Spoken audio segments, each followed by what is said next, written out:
Well, here we are. We're all set for the final of this year's VP4 US Open. And it's going to be between Yamagutchitarou and Bedhead. Yamagutchitarou is the player that sent Bedhead to the one-loss side. Bedhead beat Albinario last night in the playoff in the one-loss side to see who would meet Yama today. And it wasn't a great match. Neither player played very well. But in the end, Bedhead came out the winner by 11 racks to 7. And we are just a few minutes away.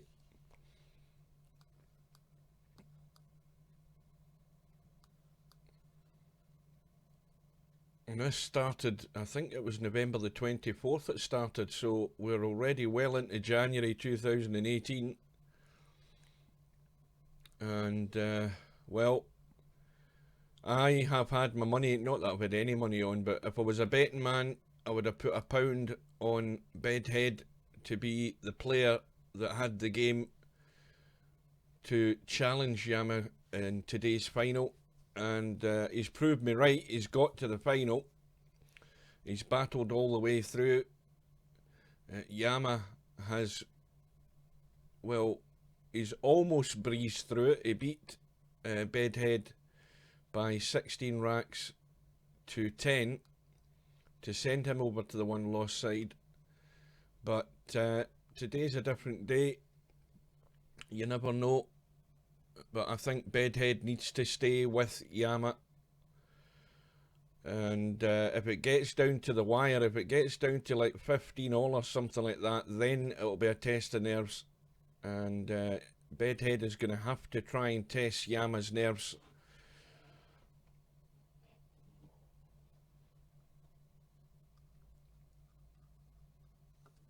That's his best chance.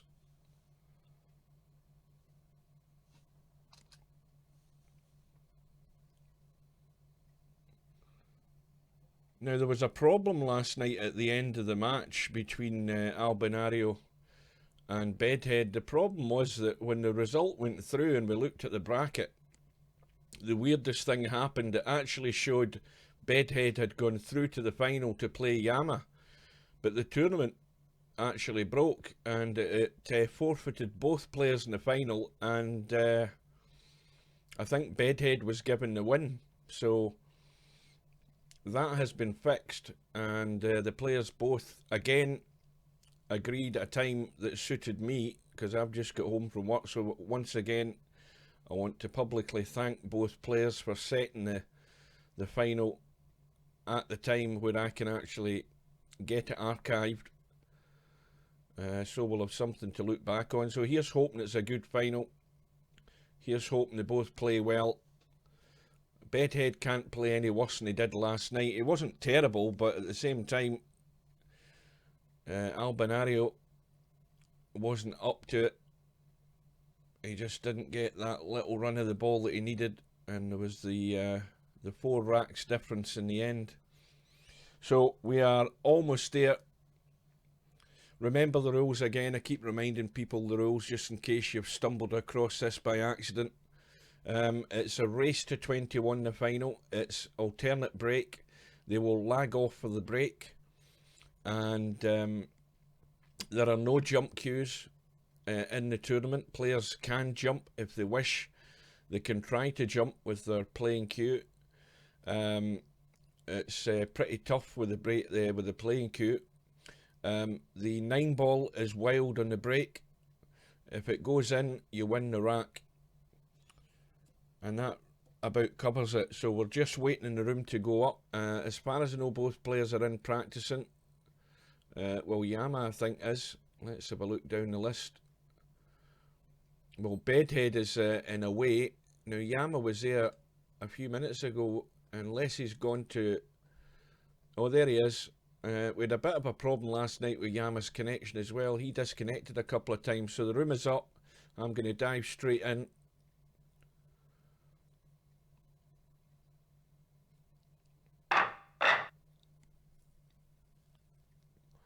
Yama is in, and we're just waiting in Bedhead arriving. Bedhead will get an audible alarm if he's sitting in the chat, and he will hear that, and that will let him know the room has gone up, and he's got, I think, 5 minutes to get into the room, or 10 minutes, I'm not sure.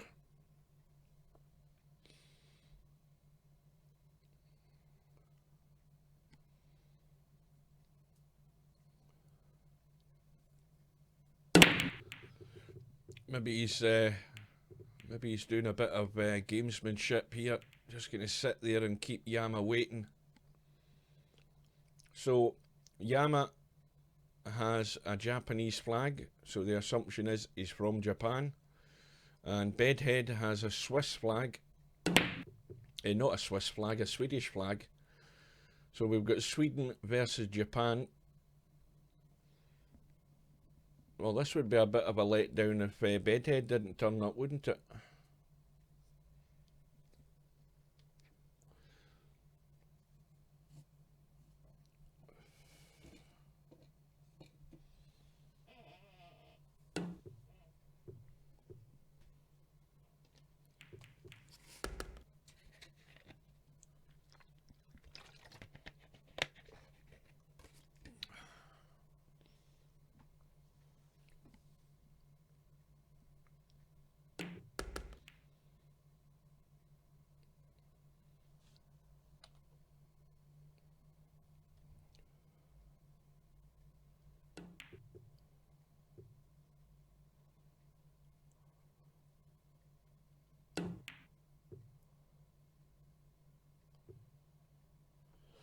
Well, that is over 2 minutes gone. The players are in, and we are going to lag off. I don't know who's who again. I presume that is Yama on the right. He's looking as if he's going to lag off with his house cue again.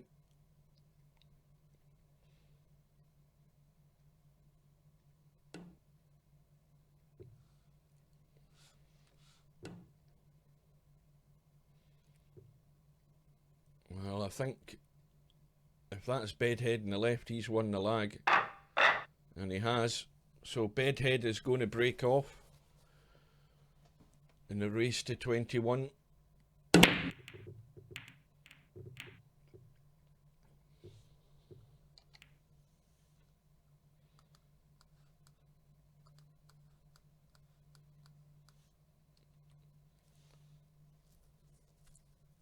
Now, dry break. And a shot in the one. And he's back with the house cue.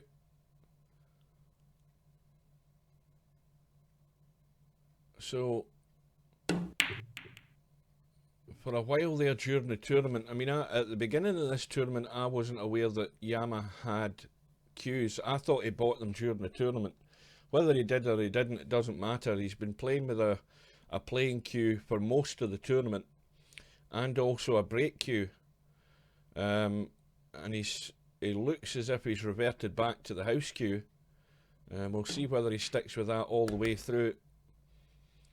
Meanwhile, Bedhead hasn't quite got to the 2. He can play a good safety here.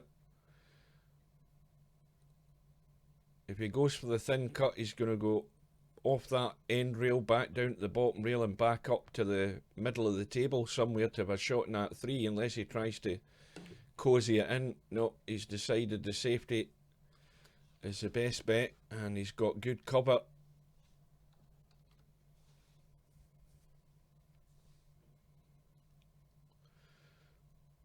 So now Yama has a choice. He can roll the 6 and try and tie something up, or roll the 9 and try and tie it up. He's going to, unless he's going to try the straightforward kick. This is where you have to make that tactical choice. If he can get the angle off the left rail, well, he's got the kick, and he's got it safe. 5's blocked in the pocket.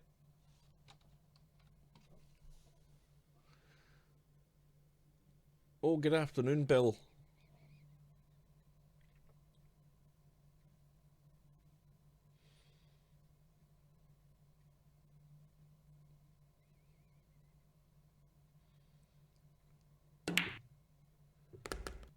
So Bedhead has played the bank. Now, this is a bit tricky because he's got the angle in the 3, but that 8 ball is a bit of a hindrance. If he was to let the cue ball run, he's going to run very close to the 8, and he's managed to avoid that.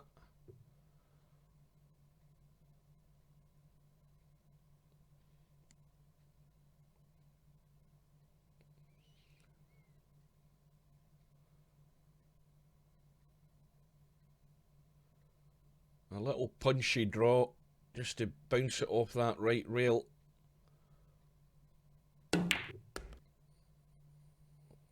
Well, this needs to slow down. He's now left himself straight on the 5. Well, he could go forward with a bit of right. He's got to punch this in though. Well, he's going to leave it cross table. The problem with that is though, he's going to leave himself a distance shot from the 7 to get back up to the 8.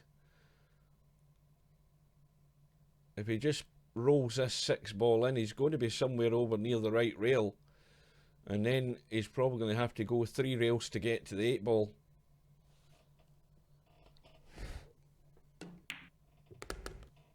And he's gone straight again, and he's out of line here, and this is threatening to end up a bit of a problem. This is a crucial one, and he's got the weight of that pretty good. Now I think he can just gently roll the 8 in and leave that 9 into the left middle.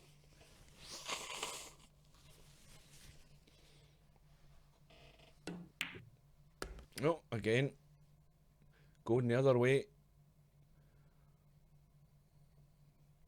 Now I think that was probably a good idea, because a couple of shots that he played, more than 2 shots he played last night, he was trying to gently coax balls into the pocket and didn't get through the shot and left him hanging or left him short. So he decided there just to go right through with the shot and get the cue ball down the table. Probably a wiser move rather than these little nervy touchy shots. But anyway, it's first blood to Bedhead, and the break goes back to Yama, and the 2 ball's certainly gone in. Something else has gone in as well. We've lost the 2, we've lost the 5, and we've lost the 7.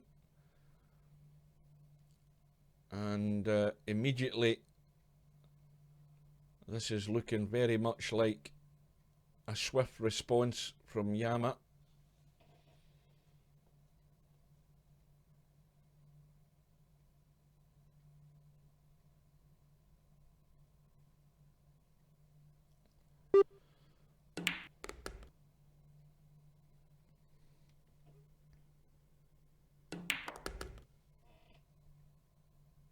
Now, for anybody who's just joined, this is the Virtual Pool 4 Virtual US Open. What's happened here? Well, there's the first real mistake, because that is, even at this early stage, that is crucial because of this alternate break.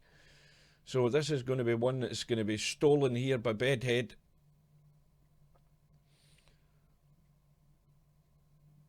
So the scratch by Yama, an unforced error, and it's a gift of a chance for Bedhead to open up a gap.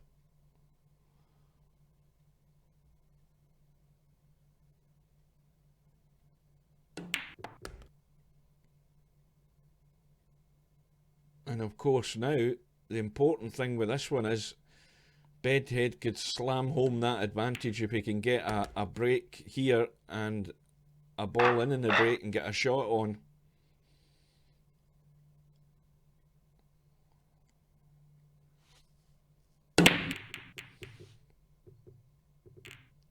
Well, it's coming up dry, but it's safe.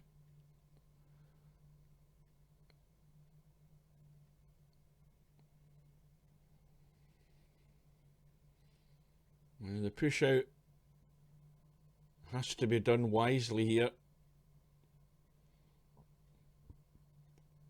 You don't want to leave yourself vulnerable to a countermeasure by Bedhead, so Yama has to be thinking here, and the problem with the thinking is he's already lost his extension, I think. So Bedhead, no doubt, will just stick Yama back in, which he's done. So the initiative is going straight to Bedhead here.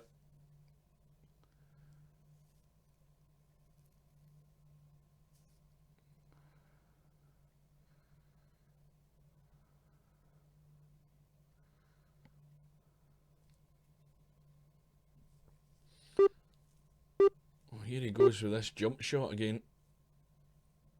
That is absolutely excellent. How the hell he does that, I do not know. I mean, Bedhead would never have expected him to jump that. And he's bloody well done it again.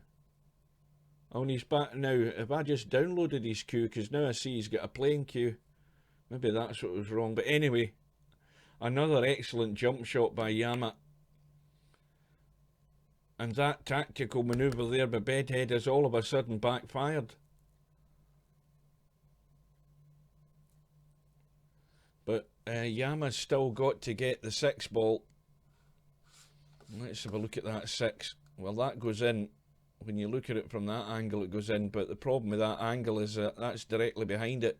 If you're anywhere off straight, that makes that 6 ball that much harder. And what's happened here? Well, maybe we're going to see another miracle jump shot here. Because he's blocked out on that 4. And we've already had a couple of twists and turns this early in the match.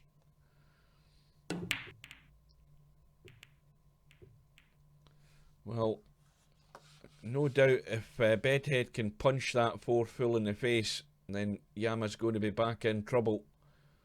The worst thing that could ever happen here is Bedhead playing the safety and somehow potting that 4 ball somewhere around the table. He could leave himself in trouble. Well, this time he's got that well locked up behind the 9 and the 6.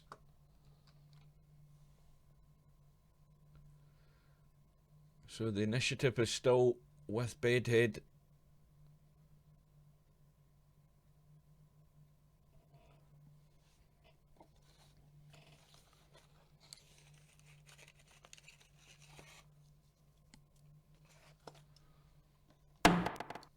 This time he hasn't quite got it right, so it's going to be a 4-9 combo. Pretty certain. Well, no it's not, is it? He's going to go for the run out.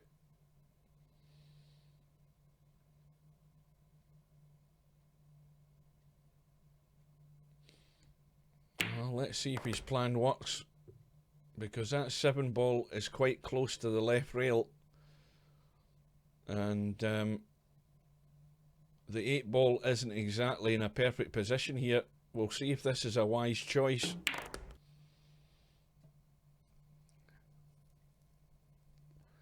Well, the way it looks, he's going to want to play the 7 from there and try and drop over behind the 8 that way. Unless he's going to try and sneak in behind it and leave the 7 long, which would be a bit crazy in my opinion. Well, here we go again. Bedhead's leaving himself in far too much trouble here. He's done this earlier in the tournament where he's leaving himself much harder work to get done. And this is way more difficult than it should have been. And he's punched it into the rail and his chance is gone. Now, let's look back at the fact he refused to take that combo. It wasn't a dead set combo, obviously, he had to make it, but he had a fair margin of error. And he's blew his chance there. That's a wrong choice of shot. You've got to assess the situation. When you look at where that 7 ball was, if he couldn't get good on it, he was leaving himself in trouble, and that's exactly what he's done. And it's a fairly simple out here for Yama. That's a bad mistake by Bedhead.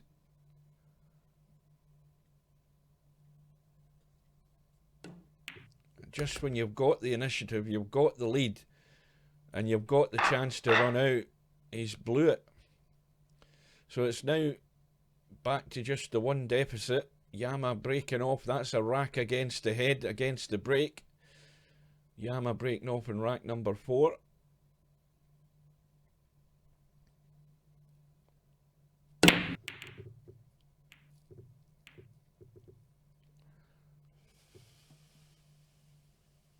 If you're going to run out, you need to make sure you get that cue ball good on that 7 ball. That was a major failing there. You just cannot keep potting these awkward balls. But anyway, Yama's came up dry this time. And immediately Bedhead has a chance to put him in trouble.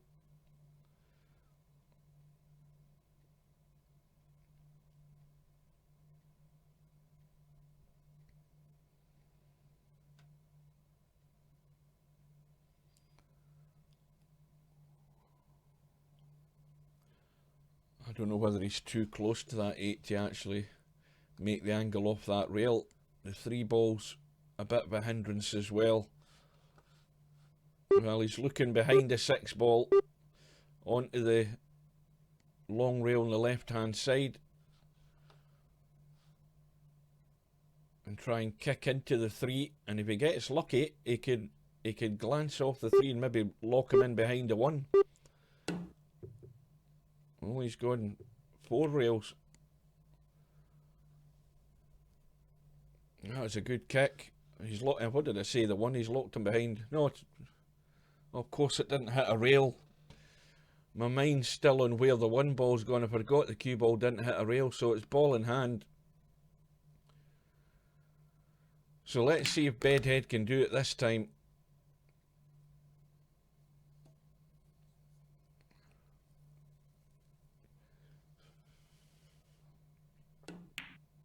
Now this would be a major failing as well if he can't run out here, because there's nothing difficult here. He plays a little gentle 4-7 combo.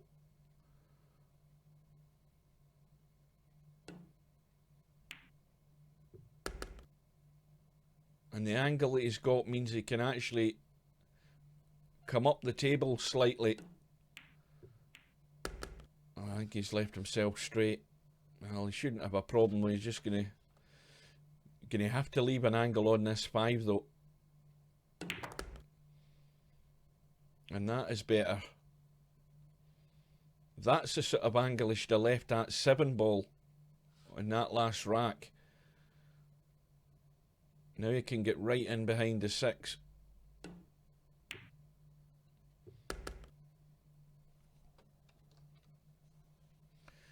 Well, he can go behind the 9. That would seem to be the way to go. And again, has to have the angle which he's got. So this is all about judging the pace. Now, does he want to come back off that long rail on the right hand side over to the left? That looks like what he's doing. Oh dear, the mistake again. And that's 2 failures by Bedhead. And Yama isn't having to work for it yet. Bedhead is giving him all the help he needs.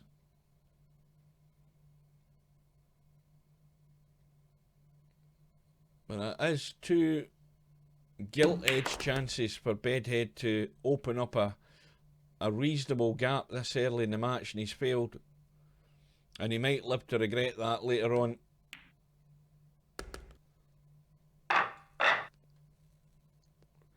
So we're tied up 2-2, and we're back to Bedhead's break in rack number 5. And 7 ball has gone in. He's got no great shot in the 1.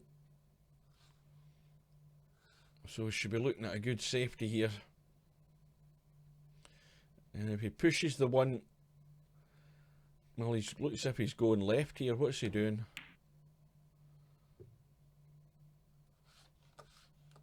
Well, he's got the cover.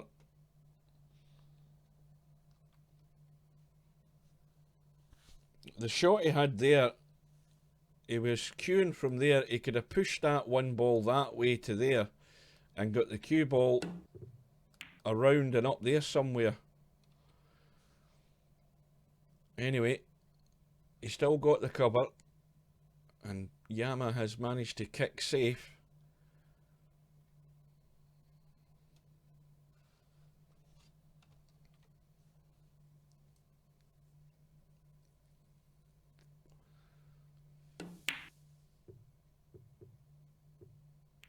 Oh, has that opened the gap? No, I think he's stuck him behind the 9. Let's look from his point of view, see what he's got. Well, he certainly can't see the 1.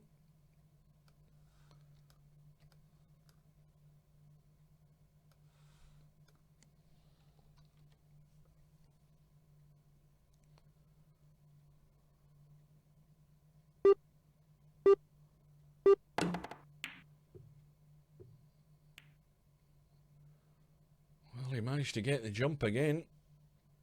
Was going for the pot. Well, this is the 3rd rack in a row where Bedhead's coming to the table with a wide open table. Well, more or less wide open. The 3 goes. There's no problem there. And the question is now, has his confidence been dented by those 2 failures?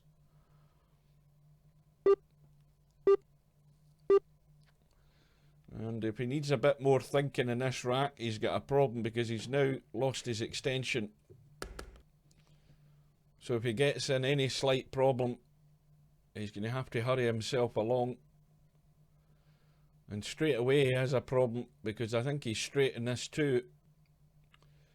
And he's left himself way short again in the 3. So a little push through and try and hook Yama behind the 4, I think.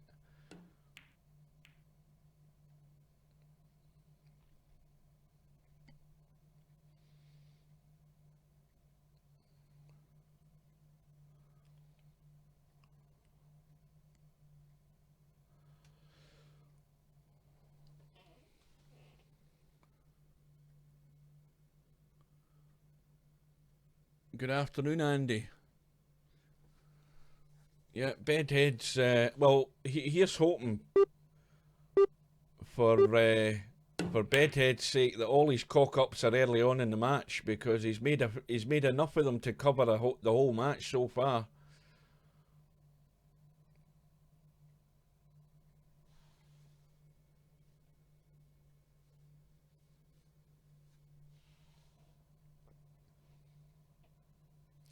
So Bedhead has a choice.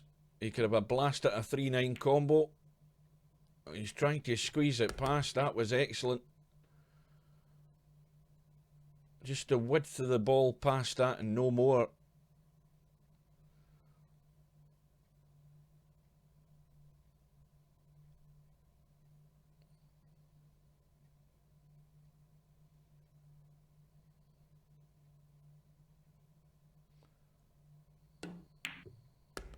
That needs to keep going. Now, I think he's perfect. He can just draw off this, I think, and still hold for the 6.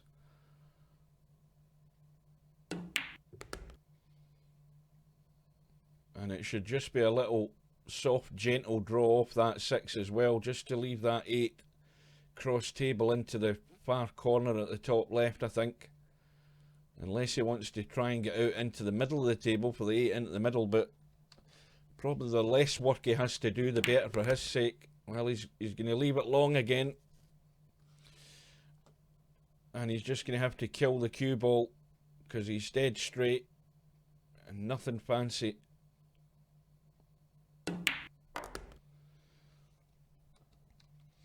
So this time Bedhead is going to eventually win the rack and go back into the lead. 3 racks to 2, and the break goes back to Yama.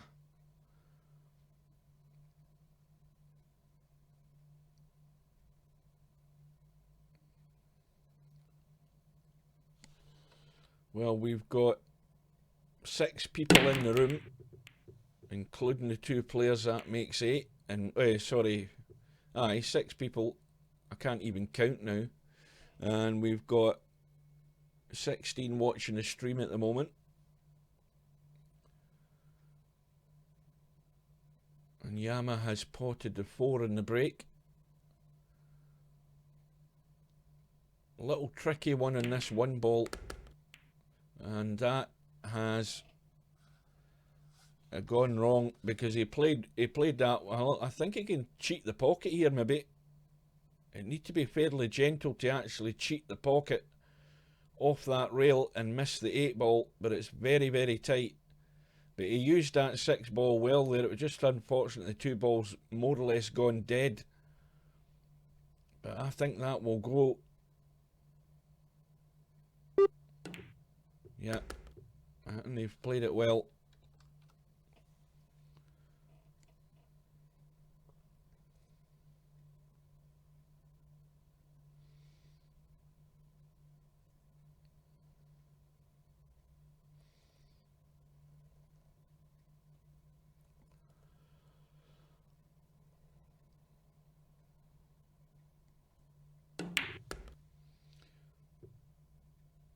Well, what's happened here? Well, we're going to see Yama's excellent jump cue action again here, I think. Locked off behind a 7. He's got plenty of room.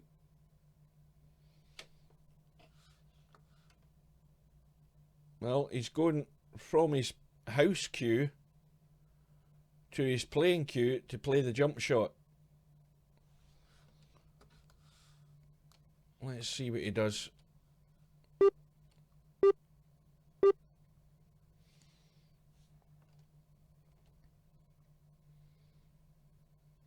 Well, he's hitting his centre ball and he's played it well.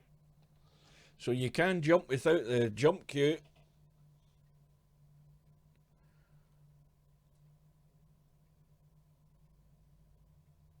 And a nervy little thin cut in the 6 coming up.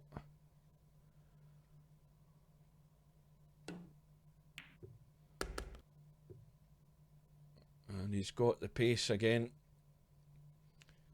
So a simple enough out to tie the match back up at 3 racks all.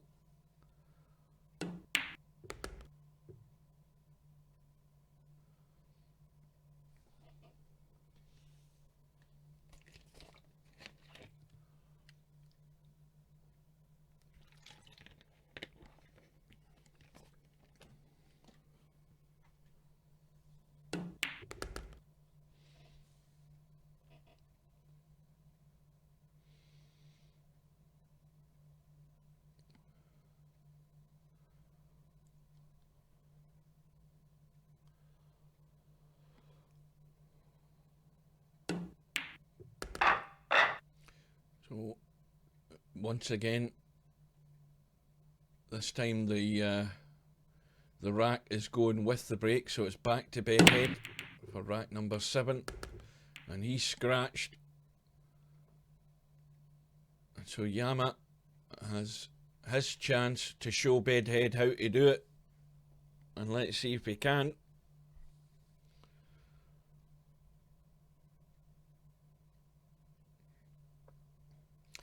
Four balls the obvious problem, but it's not a problem if you can get behind it into that other middle pocket. And where the 3 is isn't ideal because it's actually quite close to the rail. So there's work to be done here.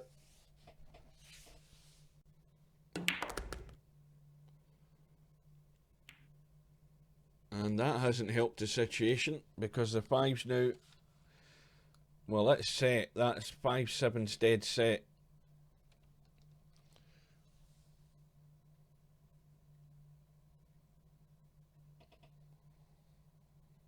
And you've still got to find the window to get on this 3 ball.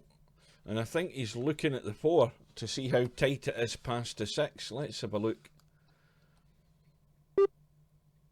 Well, that is extremely tight. It's even difficult to say that that would go by cheating the pocket. I don't think it goes. That's my eyes telling me that. What do I know?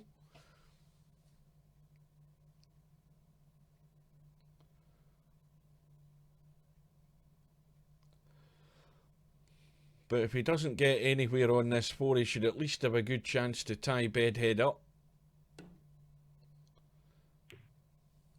And he's trying to hold it.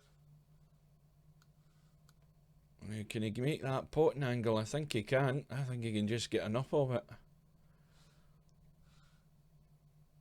He's going to have to leave a long cut combo in that 5-7 though. Unless he gets help off this 6 ball. Yeah. So it's the 5-7 combo. And that's got to go in.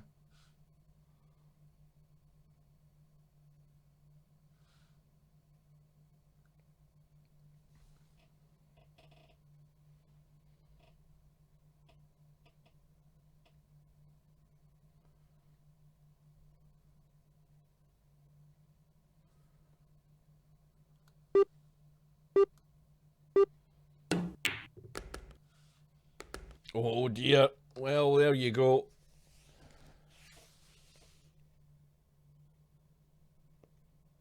All his concentration and focus on the 5-7, but forgetting about the track of the cue ball after the connection, and it headed straight into the pocket.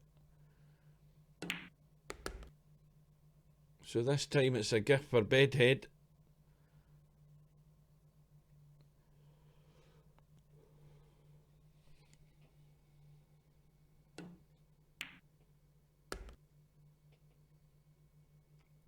Oh, good afternoon, Keith.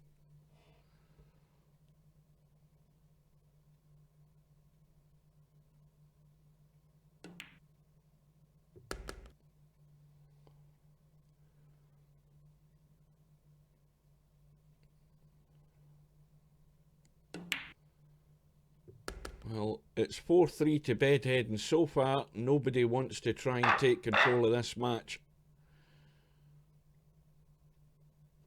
But this time, Bedhead is breaking with the lead.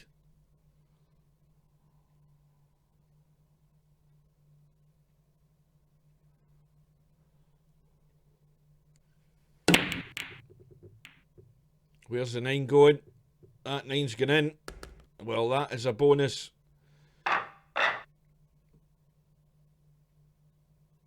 Oh shit, I'm all over the place here. Am I out of sync again? Bloody Yama breaking. See, that's what happens to my brain when I come home from work. I don't get anything to eat, and I come straight in to do this. My head's all befuddled.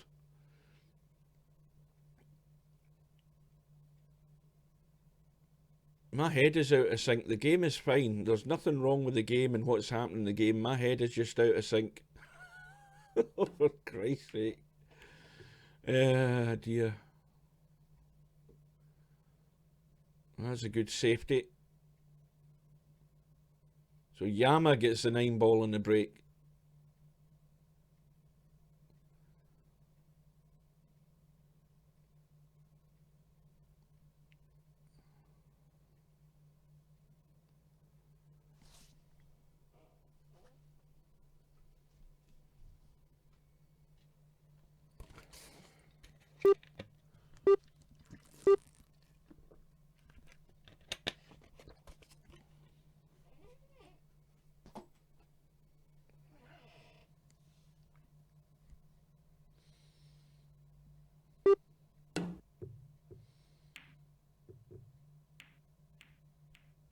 Oh, you'll take that any day, I think. That's an excellent kick. And Bedhead can't get right in behind this 1 ball because it's too close to the rail. And that almost worked. Right, I'm just going to mute my mic for a second.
Right, I'm back. I'm sure you didn't want to hear me scrunching and munching those crisps. I need to get some carbohydrates into me.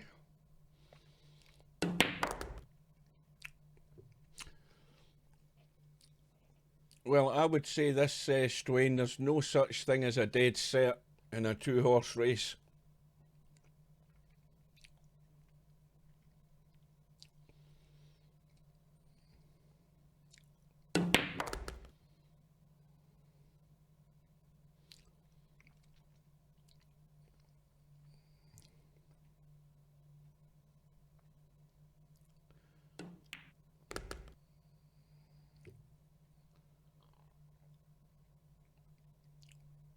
Well, he's going to go down the table unless he puts a lot of draw into this to try and kill the pace in the cue ball, but the angle means he's running well away from the 9, so he's dragged it and held it. But it's Yama that's going to go back into the lead. 5 racks to 4.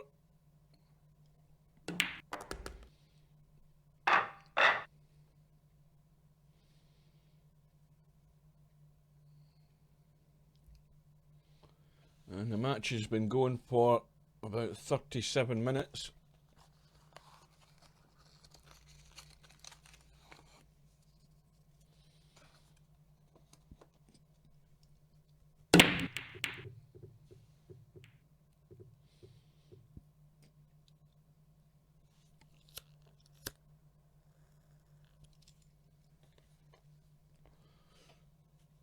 Wide open table for Bedhead.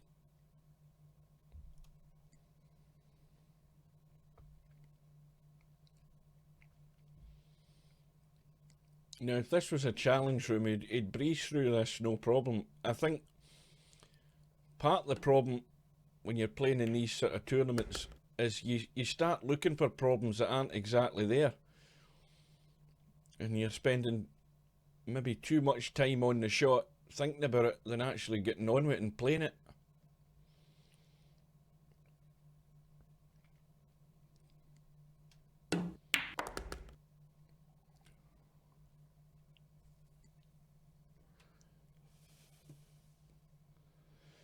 Well, has to avoid that 7 ball. And he's managed that. And now he's dead straight in the 4, so he can only probably roll through and leave the cut in this 5 ball into that middle pocket.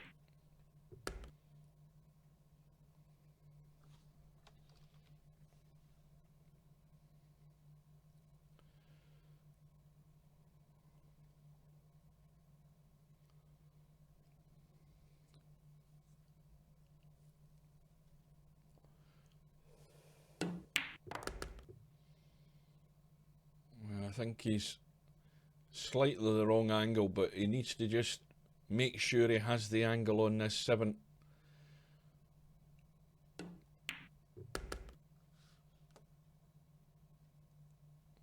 Well, he's straight, so he wants to be running through about 2 inches to leave the nice angle on this 8 into that middle pocket.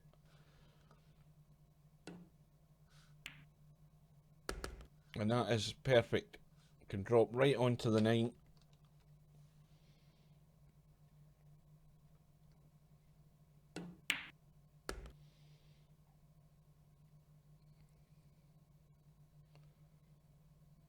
Now, is that 9 right on the rail? This is a tester. This is one of these tweakers. And he's played it right this time. So we're back. All square, 5 racks all. And that's 1 against the break. So Bedhead breaking again. Rack number 11. 4 balls going in, 6 balls going in. 9 ball was thinking about going in until it hit the 5. And he's got a shot in the 1. Not an easy one, but he's got one. Well, he's surely got to take that long and come off the right rail and across between the 7 and the 2 for the 2.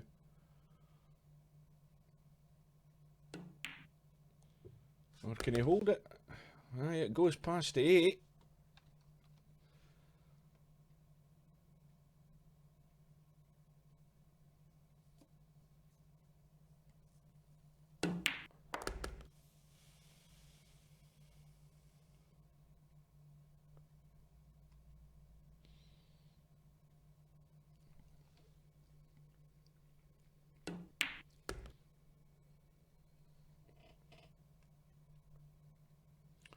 Well, this is the one that's going to be the decider from the 5 to the 7.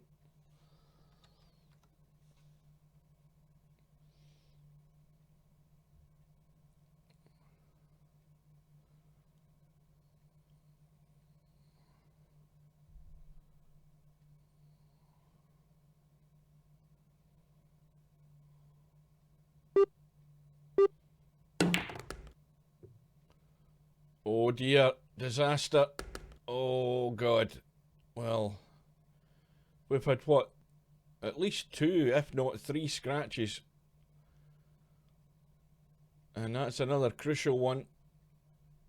The chance is gone. And getting from that 5 to the 7 was the problem. And it's a gift for Yama. And so Bedhead looking like he was going to go back into the lead. And it's all blown away.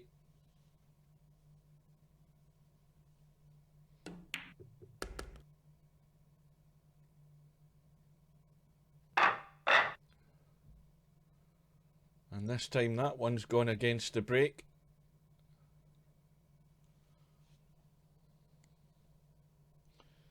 So 6-5 to Yama.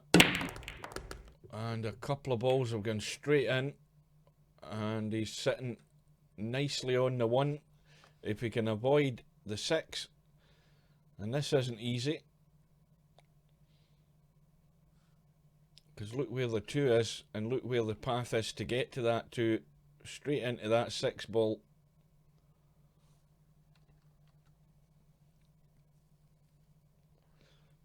Now, he might just gently push this in and leave this a long cut in the 2.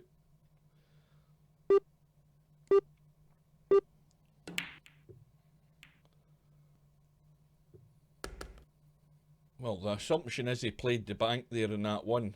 We'll give him that, but he's got no shot on the 2. So he's looking to push this somewhere towards the 4 and bring the cue ball down into the bottom right hand corner here. Lots of left English. And is he going to leave the gap? No, he's got there. And now Bedhead has a problem to deal with. He can't get to it off the right rail. The middle pocket's in the way. And he's going to try and push the cue ball down the rail on the right side of the 9.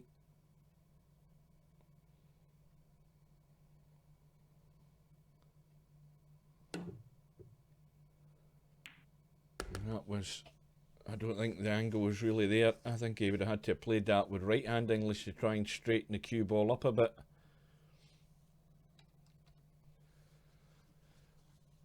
So now we have possibly the turning point early on here.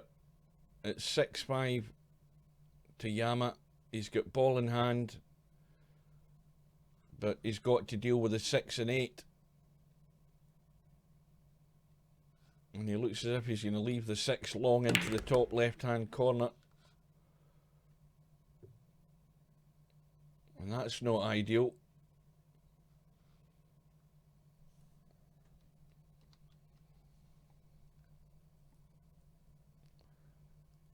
Or is he going to try and thin that into the middle? That is really narrow to push that 6 ball into the middle pocket. It's surely got to go long. And he's going to have a shot in the 7 no matter what happens. Yeah, he looks as if he's going long.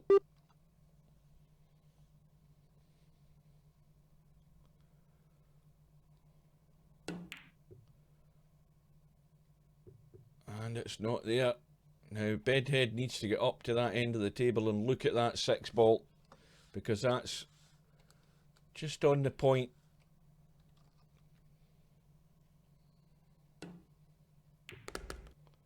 So Yama's chance is gone.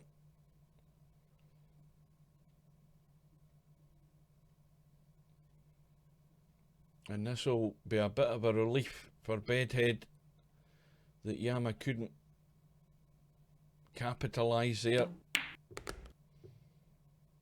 And remember, that was ball in hand he had. So both players are getting chances to open up the gap and stretch the lead, but they just can't. They just cannot string it together. So we're going to be tied up again, 6 racks all.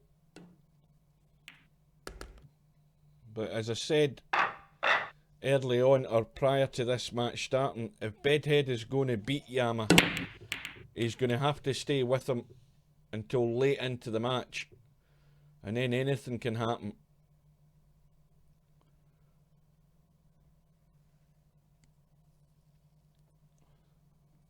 And if you were looking at it from that point of view, then everything's going according to plan so far. He's neck and neck with him.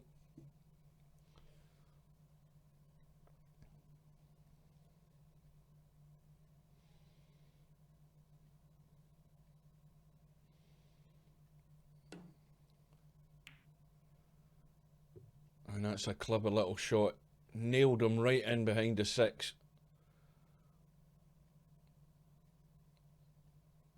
And he's got to put a lot of spin in this to get to that 1 ball if he's playing it from there, because he can't get, I don't think he can get past the 6.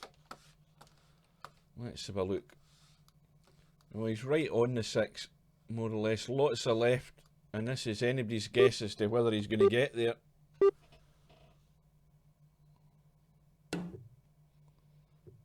Yeah, really, really tough to judge that. But he's done himself a favour.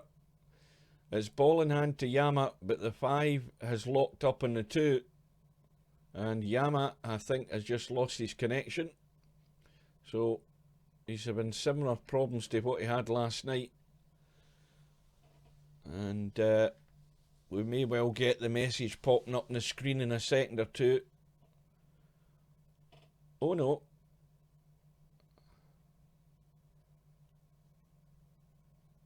He's recovered. But now Yama has decided that the 2 and the 5's tied up. He's got ball in hand and he's got a 1-9 combo to take care of the issue.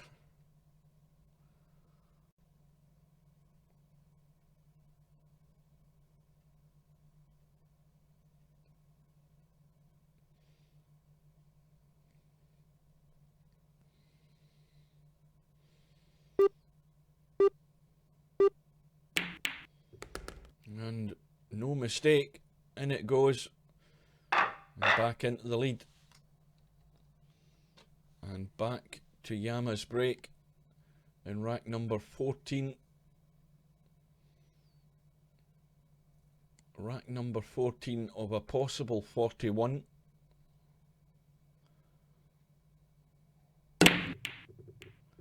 Oh, look at the 9. The 9 has been kissed in by the 5. And there we have the gap now. It's now 8-6.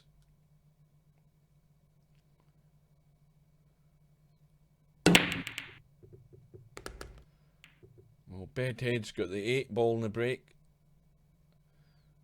And he's now got himself immediately under pressure because he has a choice here. He can cut the 1. It is not easy. And he should have a shot on the 2, which won't be easy either. But he also has the other option of the safety.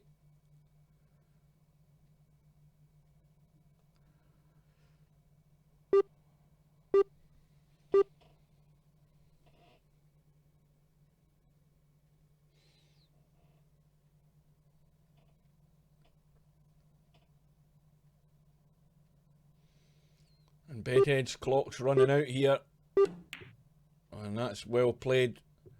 And that's even better. That little nudge there, he's sitting nice on the 2. And he's got to drive this home.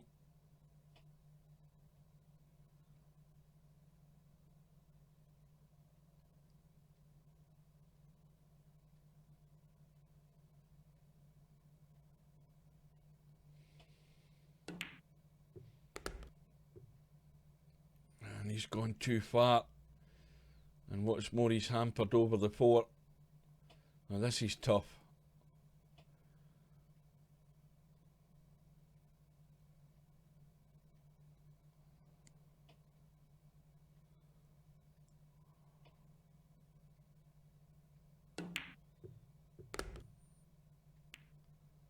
Well, he'll settle for that. That's a good shot, a good recovery.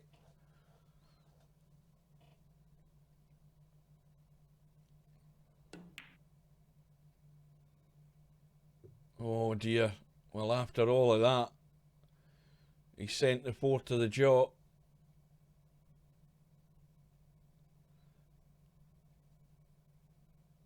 And Yam will be looking to punish him for that one.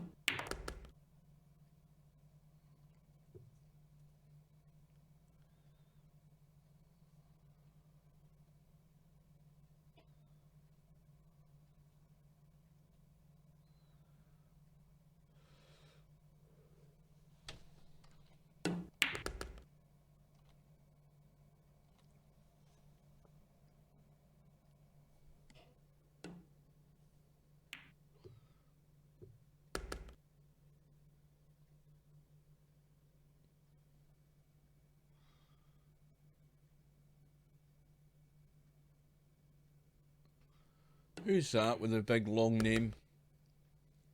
Is that somebody I know from VP4? Kobe, what the hell name's that?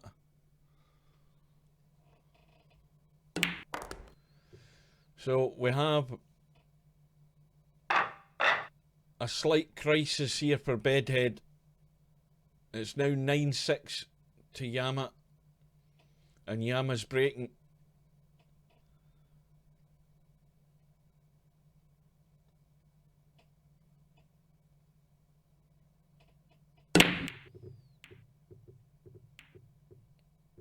And the 4 ball goes in.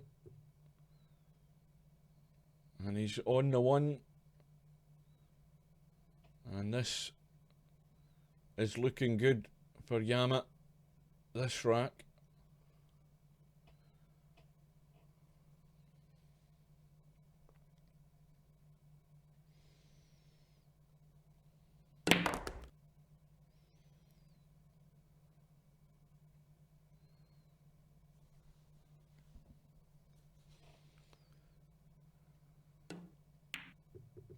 Oh, well.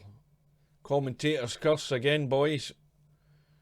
He's overcut the 2, so the mistake has been made, but this 3 ball is ugly. I mean, that 3 ball goes, but you've got to get good on it if you're going to leave it at distance.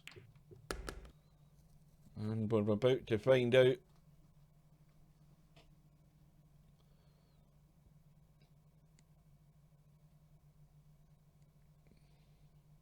This is not easy to squeeze it past that 8 ball without colliding with the 8 ball.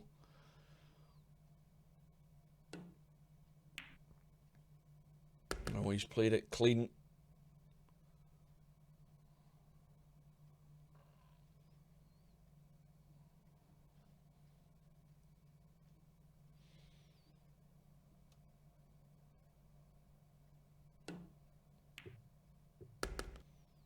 He needs to get off the rail. Well, he's probably better running up the table and back down for this 7. He's got plenty of room to get there. But he's not taking the risk. He's leaving himself high and wide.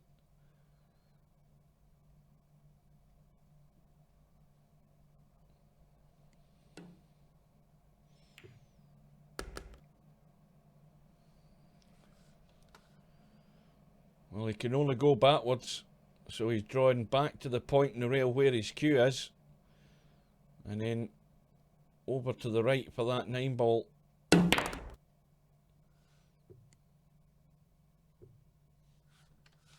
the 9 ball's well off the rail, so no problem there. So a sigh of relief for Bedhead, because he was looking like going 4 racks behind. And Yama made the mistake, and Bedhead has run out. And Bedhead's just going to take a break for a second or two.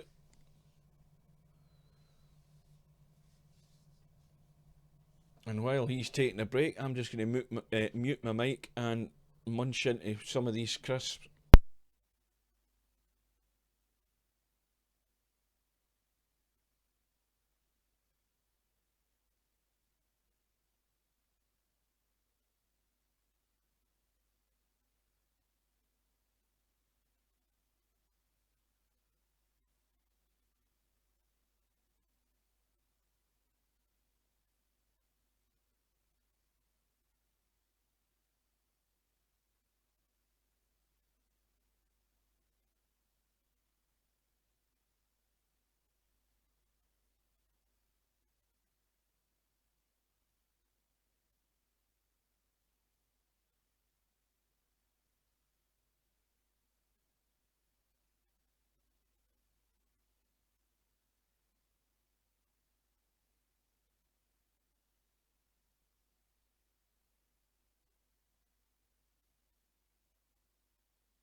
Just a quick reminder, guys, the Masters Snooker Championship started today.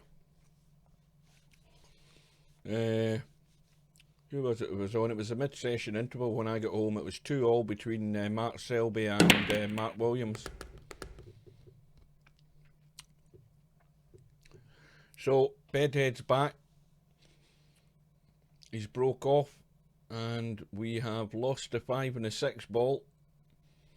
It's going to have to be a 1-7.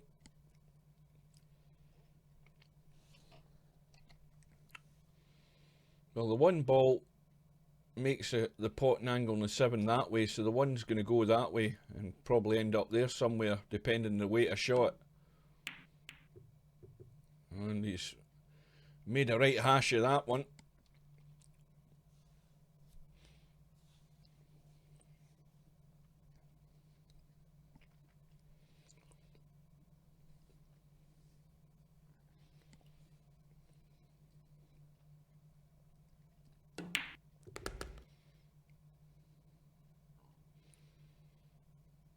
Well, Yama's not exactly ideal in the 2 either, but he can... I don't know whether he can push the 2 beyond the 9.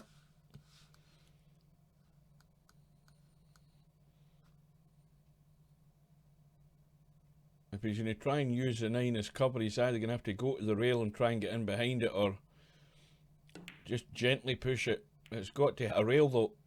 It's got to hit a rail, and he's played it well. And Bedhead's in dire straits here.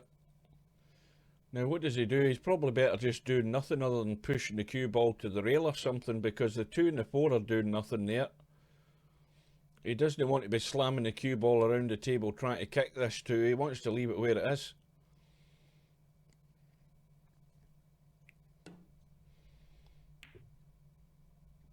Yep, the wise choice, but is he going to be in more trouble in a second or 2? But that's the risk you have to take. You're better leaving things well alone when they're tied up like that.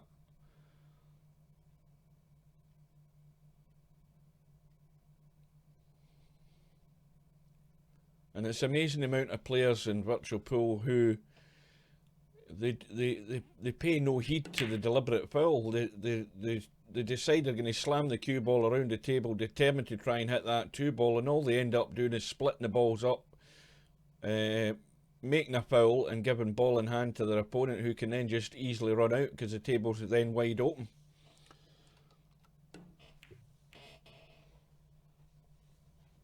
So we're going to have a little bit of nip and tuck here on this 2 ball until somebody makes a mistake or somebody takes the risk and goes for the bank. Well, that's a good shot again by Yama. Bedhead in deep trouble here. Easy enough to kick at the 2, but has no idea where it's really going to end up. If he gets it perfect, he's obviously going to pot it, but chances are he's going to glance onto the 2, but no knowing where it's going to end up going.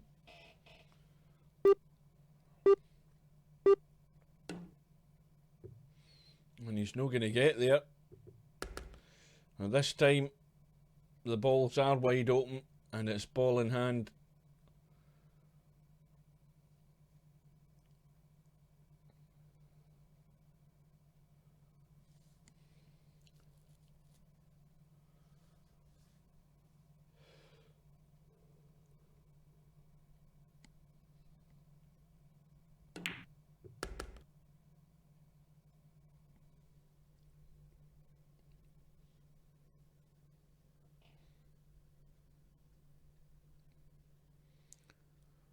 Oh, so it's Paulina.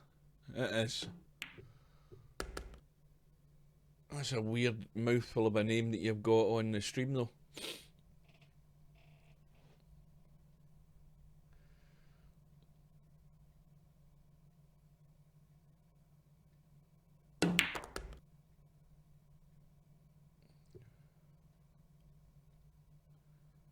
So Yama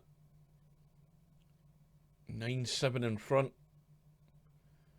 and looks very likely he's going to go back to 3 racks in front.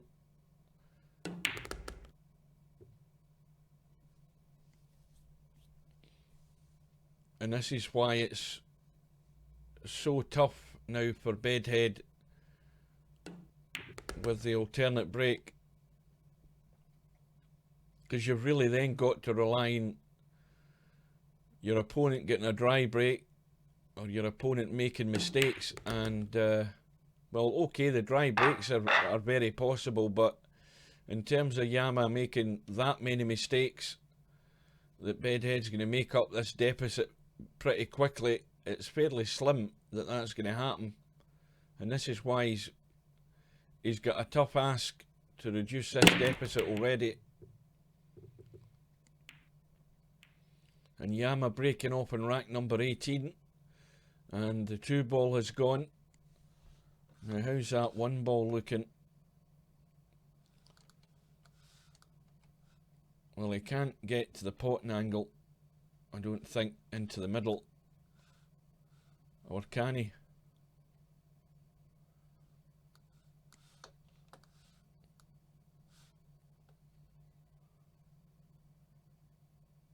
The more I look at it for that way, he's looking to just push this safe somewhere.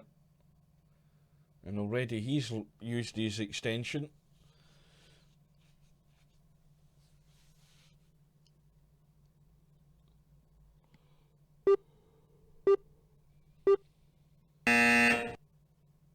And I think we have, Houston, we have a problem. I think we've got a connection problem, or something's gone amiss here.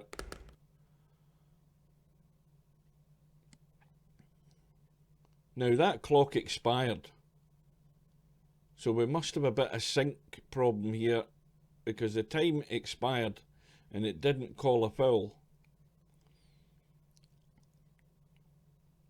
And Bedhead's got ball in hand. Well, I'm just going to leave the room for a second, hang on.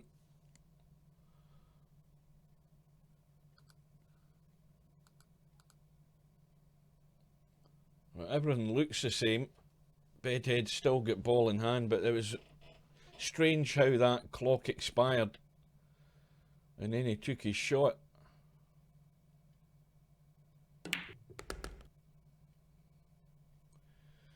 Well, I don't know what Bedhead's got in mind here.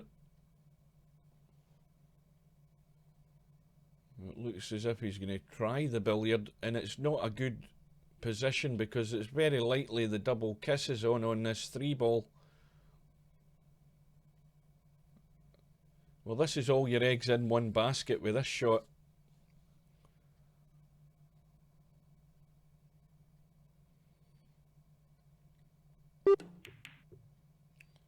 Yeah, that was far too tough. And so Yama comes to the table. He's going to have to probably run around the corner here maybe. No, he's straighter than I thought. Well, the 6 ball goes past the 9 to the top end. He might be drawn across for it into this bottom left.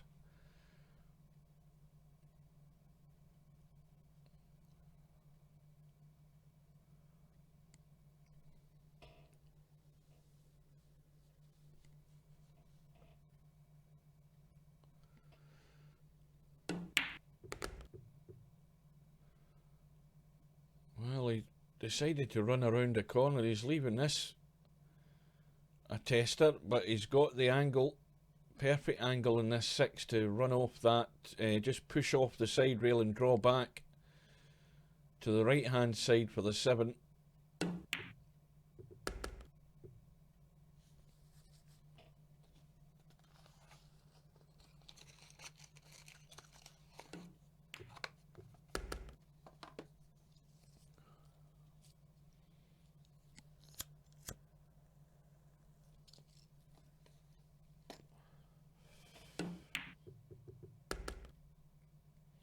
Well, that wiped its feet, but it's gone in. But more important, it's a 4 rack gap for Yamaguchitarou. And he leads 11-7 in the race to 21. And the 3 ball has gone in. But no shot in the 1.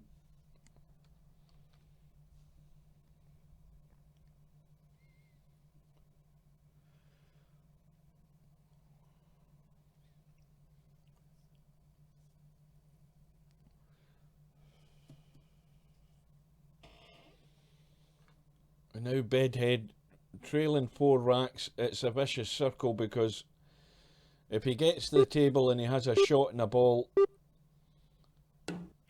and if he gets out of line, he's under more pressure to actually keep going and try and run racks when maybe sometimes it's not the best lay of the balls to try and run racks. We'll see what he does.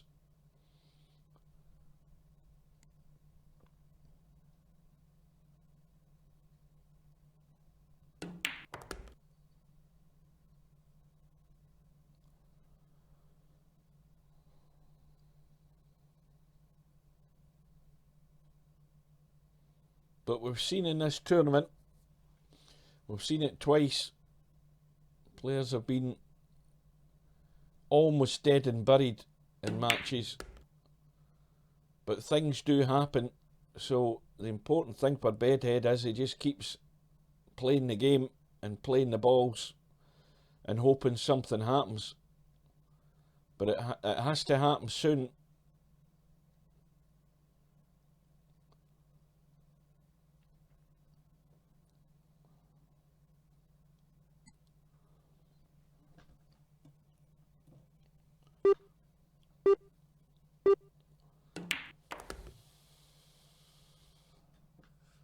Well, that's happened.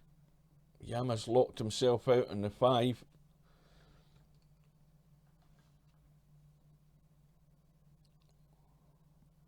If he can hit this 5 ball full in the face, he's just going to push it to the bottom rail here.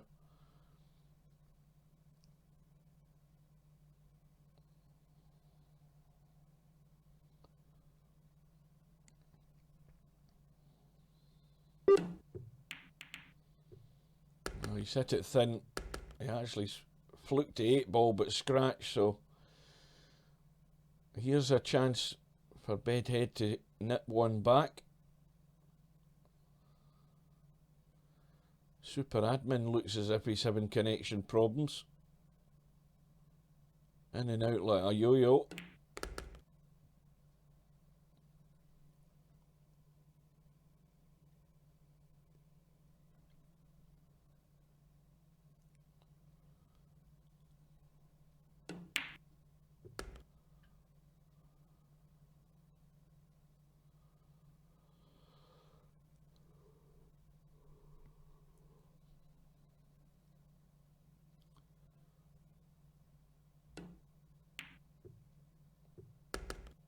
In goes the 7.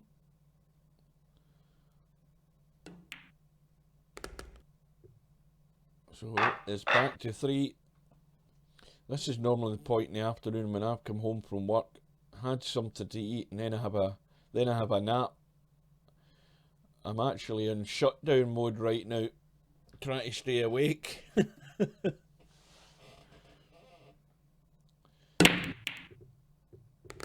Oh, the 9 ball's very close. Yama's got a ball in the break. He's got the 1, and it's a push on to the 9. And very quickly, his 4-rack lead is back. Going to be 12-8.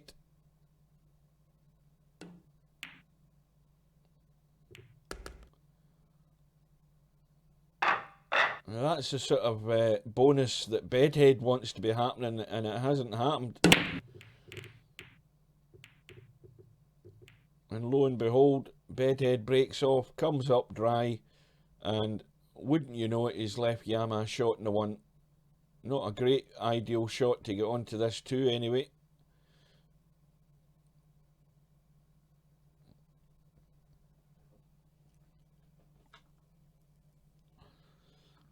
And this is what I've said before, you're swimming against the tide when you're in an alternate break match and you go behind.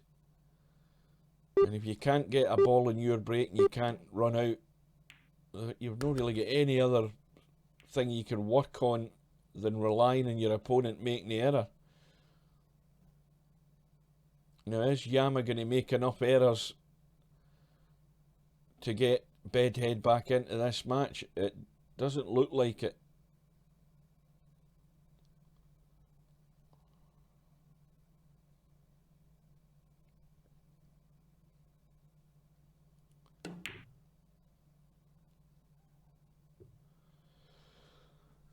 And that is another excellent safety.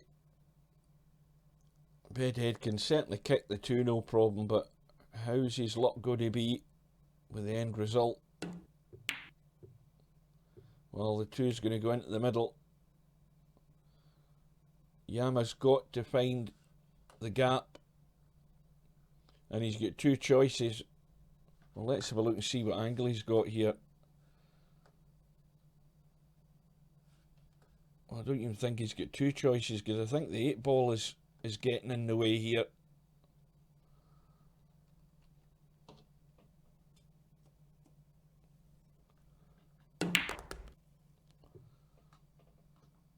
Has he found a gap? Oh, that's unlucky. That was an excellent effort. But he's got a good guide here for kicking this 3 ball in.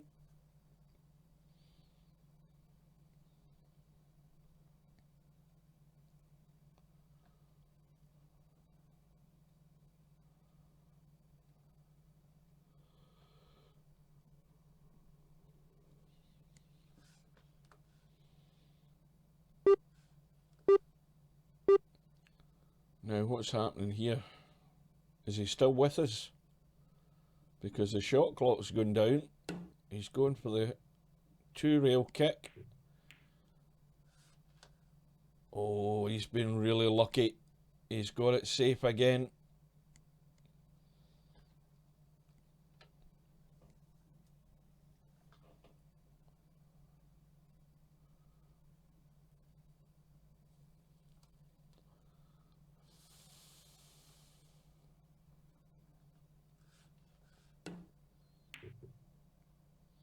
The danger of the double kiss there in that 3 ball. He's managed to avoid that.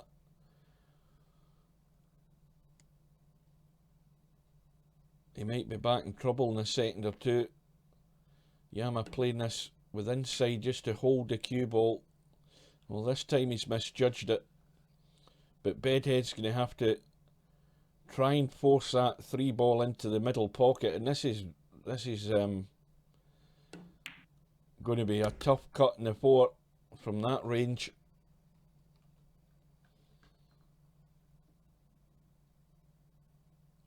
But he's surely got to have a sight on this 5 ball.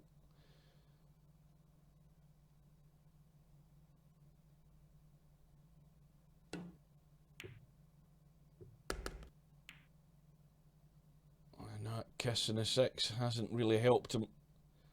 Another tough one. Let's see where it is in the rail. Well, it's a good 3/4 of an inch off the rail. The cue ball is going to have to go up the table again.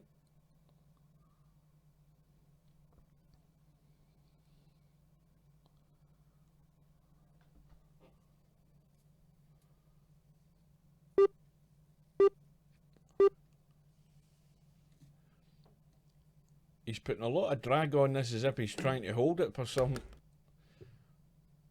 I don't think he's got enough in it. Is it going to get there?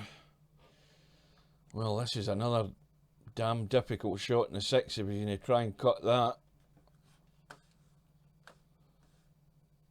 And the problem now is with the distance it's got to go along the rail, he has to hit this.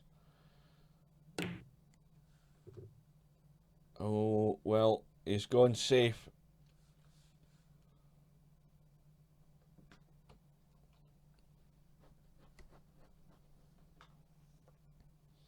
And things just are not falling into place for Bedhead.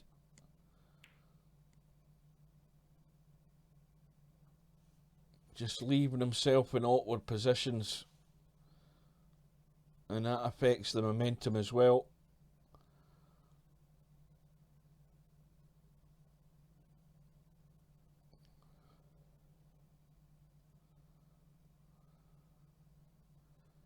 Well, a little delicate edge on the 6 and use the 9 as the cover.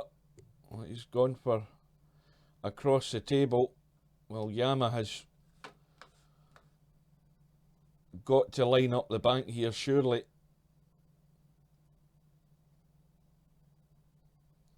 And Yama doesn't have his extension, so he's not got a lot of time to think about it.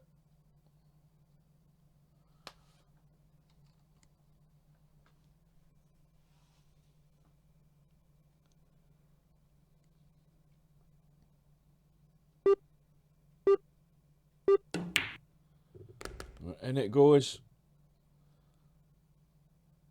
He's sitting high in the 7.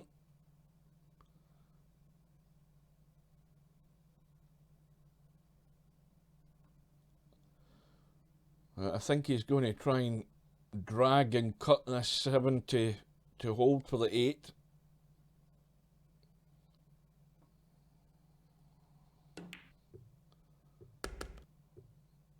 And once again, done it perfect. So now Yamaguchitarou is opening up a big lead. And the lead goes to 5. And it's 13-8. And it's his break.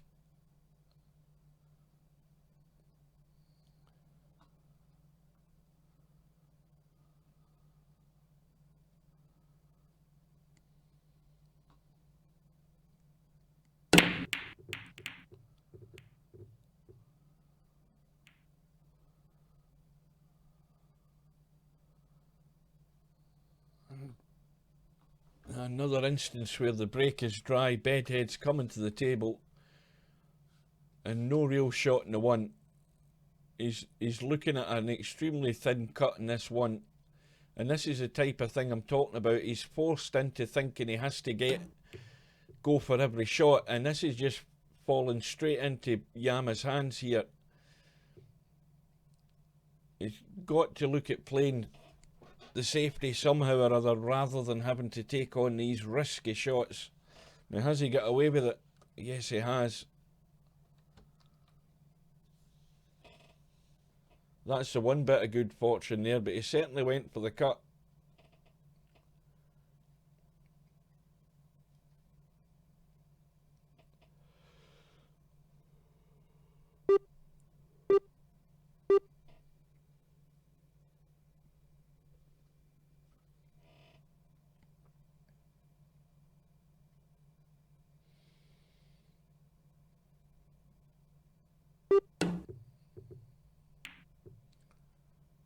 Yama trying his diamond method to try and get to that 1.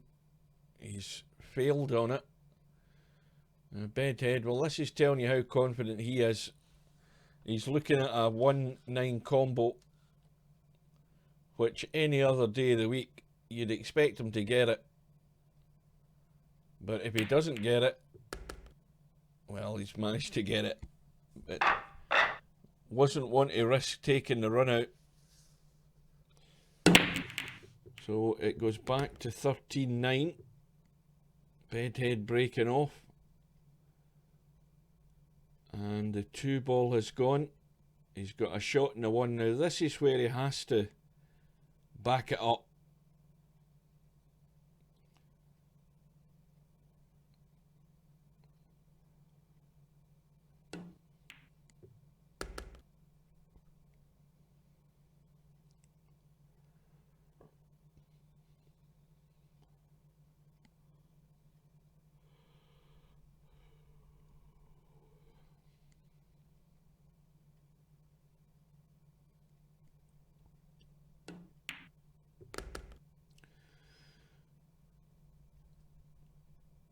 Well, just a straight draw.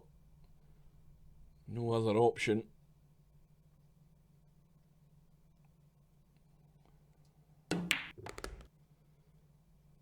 You see, he's leaving himself high in a lot of these shots. Whether he does it on purpose, I don't know, but it just means the cue ball's travelling more than you want it to, and you're having to control it more than you really want to do either. He's just letting it run more than you want. And see, this is where the problems start, because he's gone square and he's got no shot. That's the problem with Bedhead's game in a couple of the matches that I've watched, where he's leaving himself high angles, and that's where he's failing in the runouts. He's got Yama tied up, but it's an important thing to emphasise that you notice this with Bedhead in a lot of his shots. He's left them high angles, where that means that when the cue ball hits the object ball, it's running farther than you really want it to run, and you're then pressurised into trying to control that pace to hold a line to get on the next ball. And more often than not, he's getting out of shape.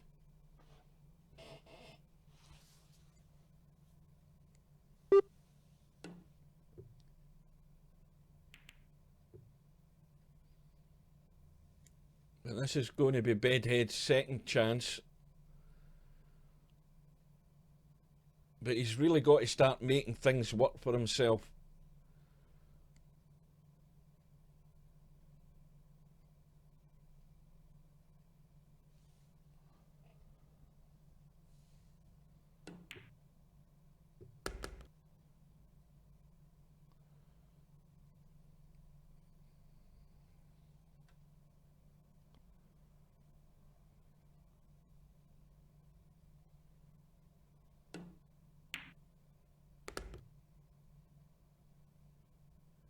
Just a kill shot.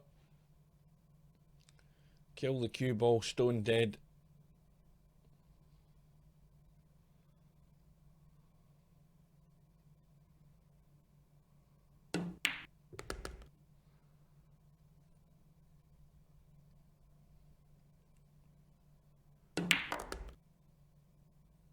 So Bedhead back to within 3.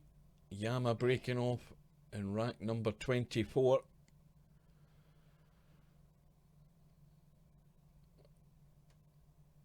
Now he's using his break cue. He's probably been using it all the match. That's me just noticed it. And the break is dry. And already Bedhead has a chance in the 1. The angle is not good in the 1. He's going to leave himself no great shot in this 2 ball unless he tries to work something in the cue ball.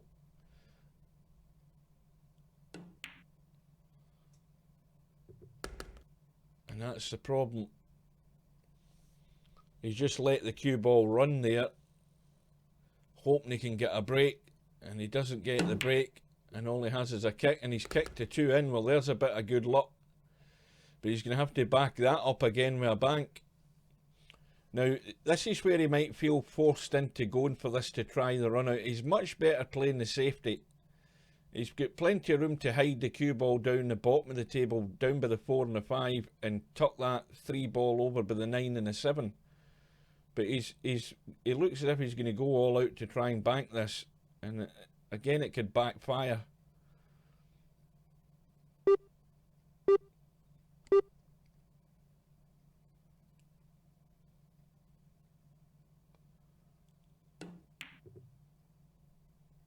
Well, this time he's done the sensible thing and played the safety.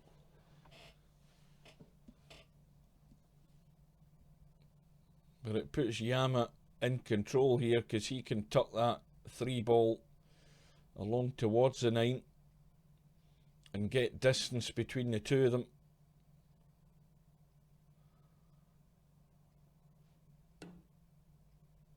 Sometimes you've just got to bite the bullet and rein yourself in.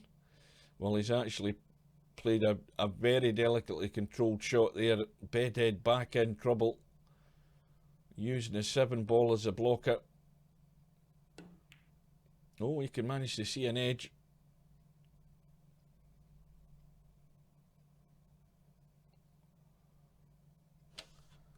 How does that look there? Well, 7's a blocker again if he wants it.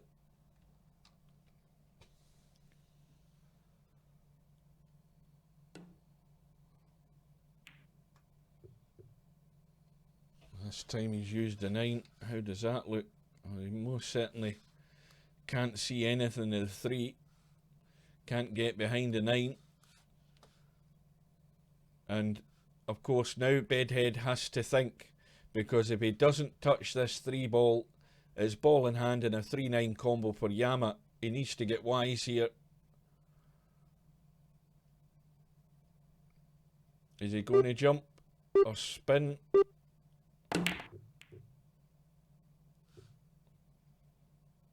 Well, I suppose he's at least done one thing. He's moved them. So Yama has ball in hand.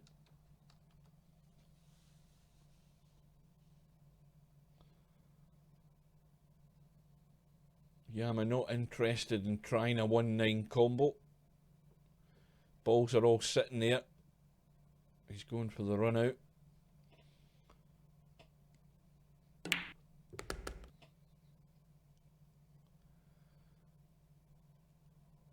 I don't know whether he can hold that cue ball for this 5 without running onto the rail and out behind the 7 and 6. I think he's got to run out. As long as he's got the pace, he'll get on the 5, no problem.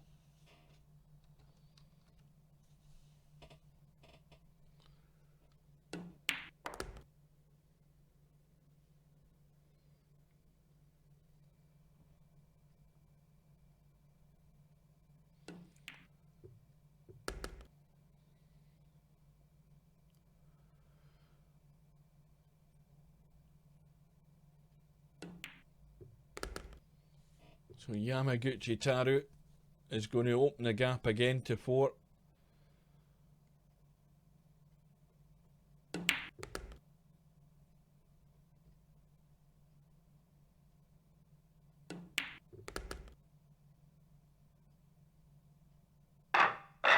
And the way things are going, you would think that this match could go on all day and Bedhead would still end up in at least 4 racks behind. It's such a tough climb to try and somehow get yourself back in, and he's just desperately waiting on something to happen from Yama's side.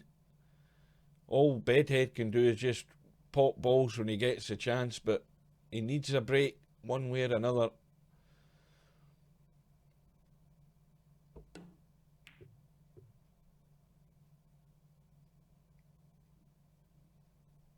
And one way of getting it is playing a decent safety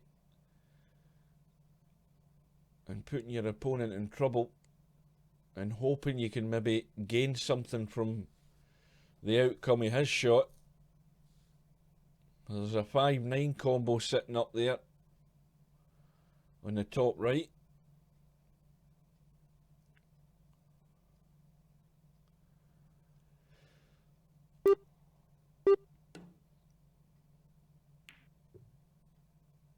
Once again, Yama has got the touch. The control was perfect. He stopped, and immediately the control of the table has jumped straight to Yama. From being in trouble there, he's now had Bedhead in trouble, and he's kicked. Well, he's at least got cover behind the 8. Now is Yama going to try a little dinky jump shot here? I think that's a technical term for it.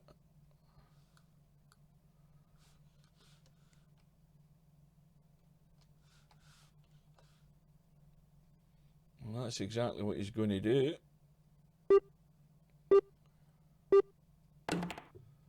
And it's ball in hand to Bedhead. I'm sure he hit the 8 there.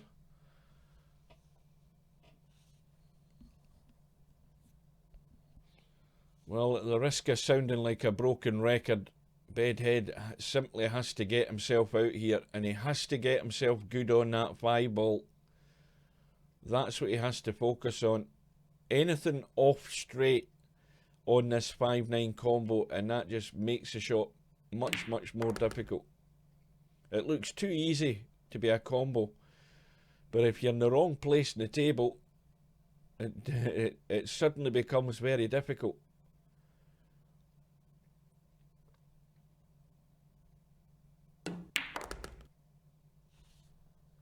At worst, he wants to be here, playing that 5. If he's here, he's still got a decent chance. So he's playing it from there. So he's now cutting it onto it. And it's a bit like into a blind pocket shot. He has to just focus on the 5. And he's sending the 5 to that right jaw. And that way it'll hit the 9. And he's overcut it. And it's another chance though. It's still another chance for Bedhead, and it's gone.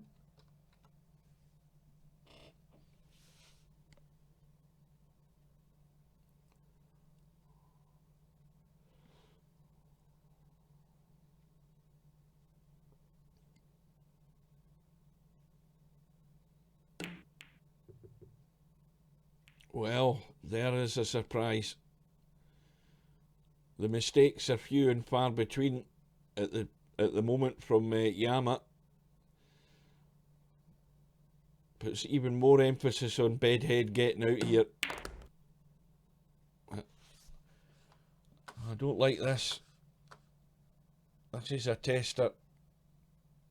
Got to get that cue ball in behind the 7 one way or another, whether it be from the bottom up past the 9 or up into the middle of the table. Has he got there? Well, this is again into a blind pocket. 9 times out of 10 he gets this, no problem.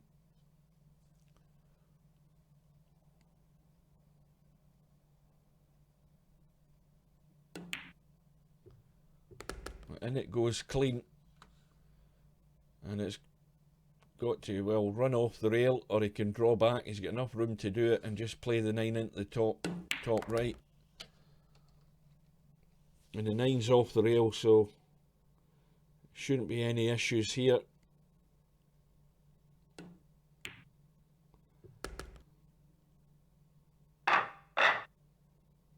So Yama breaking off.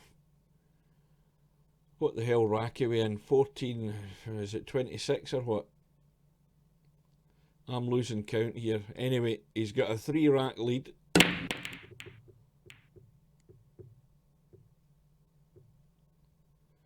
It's a dry break. Now this is the perfect instance from the dry break, a wide open table. He's got to make the most of it.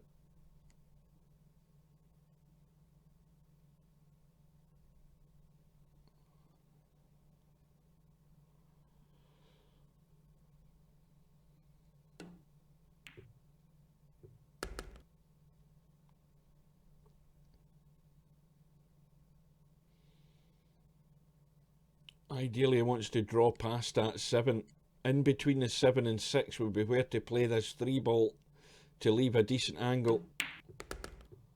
Well, he's played inside and he's just put himself dead straight. This isn't ideal.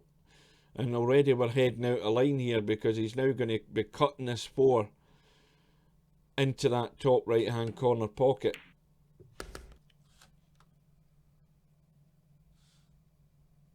And it's now going to end up in a long 5 unless he gets the cue ball out into the table and cuts it into the middle. It's unlikely he's going to do that though. And this is the problem. He's now dead straight in the 5. He's got to just leave that cue ball where the 5 is.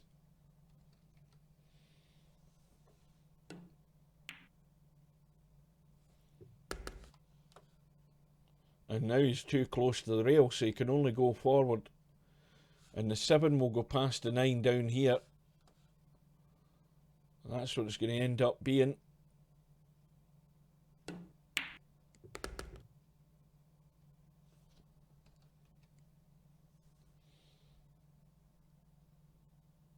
The pressure is on him now.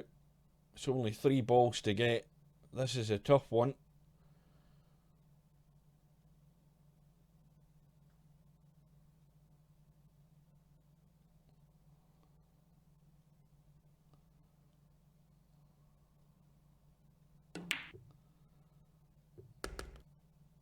Oh, and this is a tester on this 8 ball.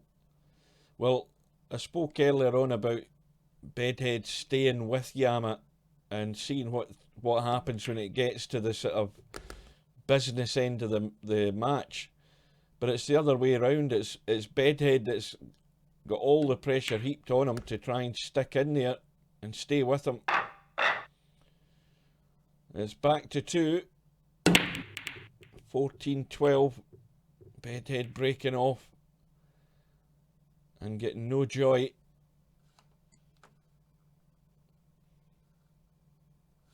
Let's see from that end.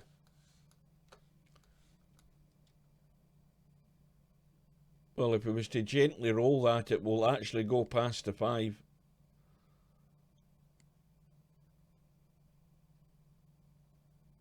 And he would have a shot in the 2. But that's a big risk to be taken.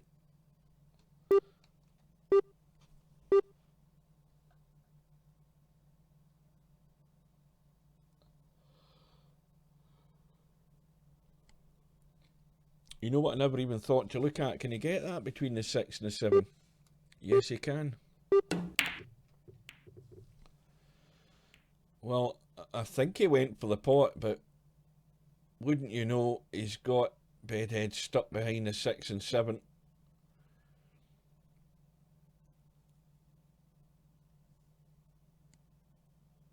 So the old kick and hope. And that's a good shot. Controlled the pace. And got Yama in behind the 8 and 9. Easy enough kick. Same thing though, it's just a matter of judging the pace to try and use these balls as cover. Don't tell me he's going to fluke the 1. Oh. Well, it's a chance for Bedhead, but the 3 and the 2 are nowhere near set. For that 3 to go in, he's going to have to play the 2 that way, so it goes that way and cuts that 3 into the pocket. But that is really tough.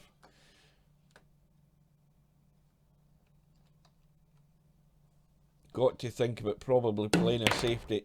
Well, he's tried to split them. He's got the split, but no end result.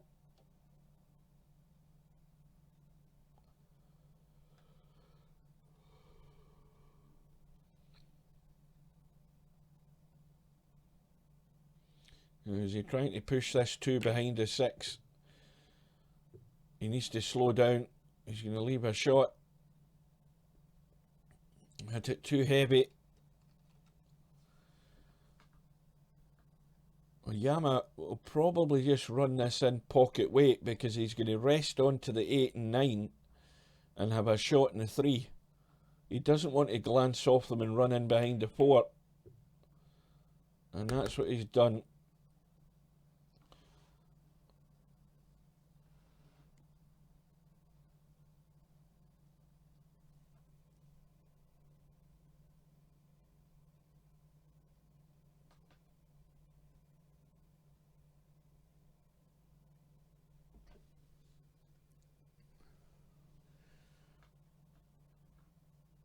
So how many are in shooter's pool this afternoon? I'm guessing, without looking, there's at least 5.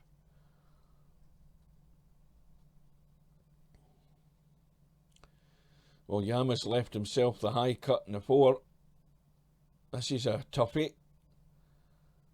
Needs to watch the scratch if he starts putting anything on this cue ball, because he's got no way of getting on the 5 without doing something.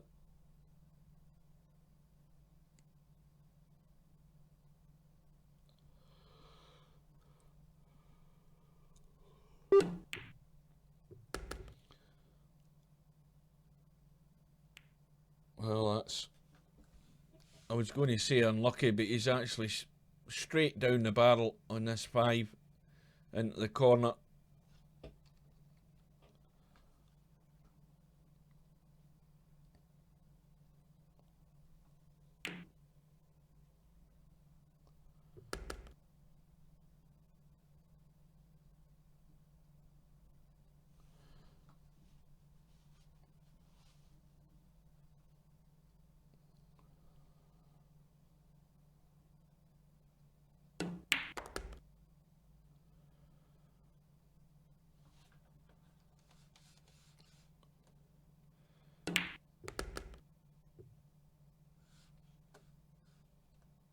Well, I think he can draw back and certainly avoid the 9. Well, he's managed to squeeze the stun and get a little angle.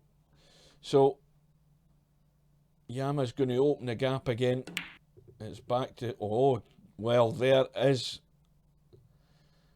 There, did he take that for granted, that 9 ball? That might be significant. You never know. But it does mean that it's back to just 1 and Yama's breaking. Well, that was out of the blue, that miss. Now he stunned that and left it square. He could have drawn back and had a much easier 9 ball.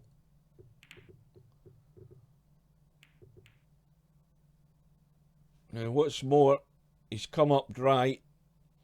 Bedhead's got a shot in the 1. Now this is crucial. This could definitely sting if Bedhead can put this rack away.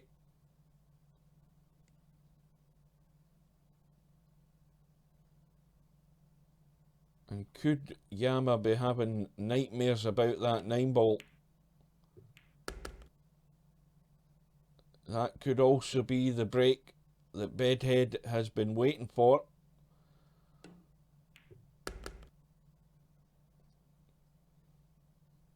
And that might just change the momentum. You never know.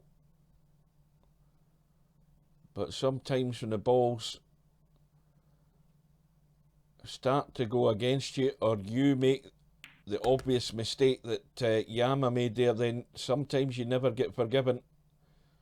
The running starts going the other way. But we'll wait to see if that's going to manifest itself. But I can guarantee you I'll be first to remind Yamaguchitarou about that 9 ball, if it does.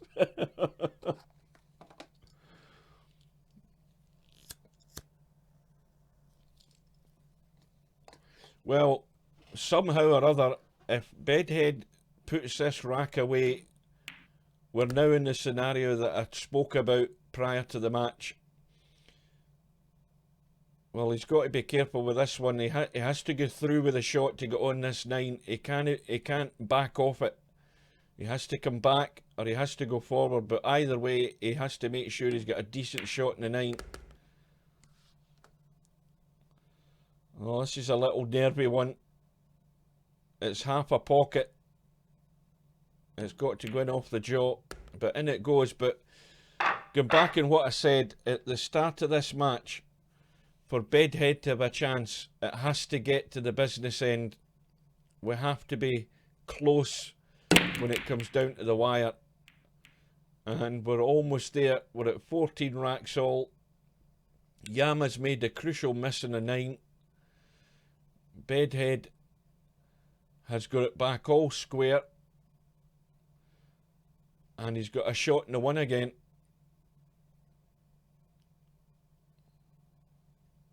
It's got to be the 2-8 combo, so he has to get up the table.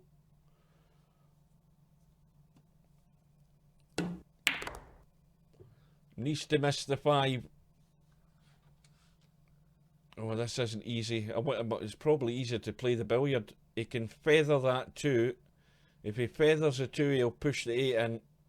He's going to have no great shot in the 2, though.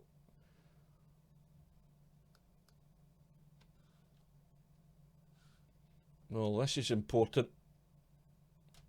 How's his luck when he pots this 8 if he manages it? Well, he's trying to be delicate. I think the billiard would have been better. But that's in hindsight. He's left it hanging. And Bedhead had a chance there, albeit not an easy one with that combo, but he's had a chance to get himself into the lead.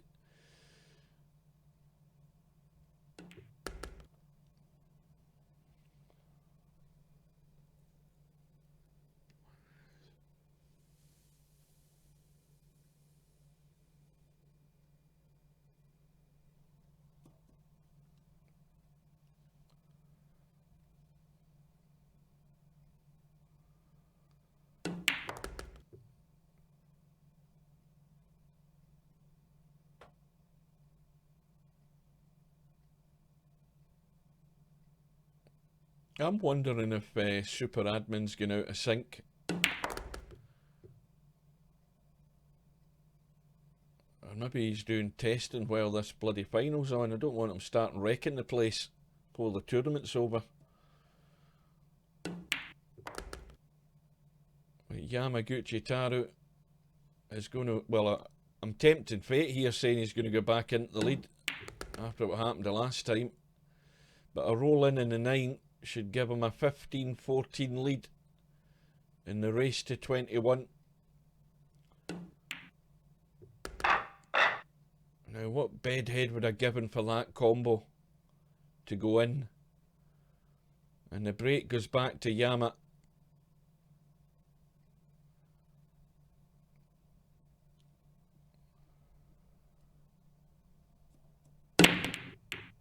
And the 2-ball, oh, the 2-ball threatened to go.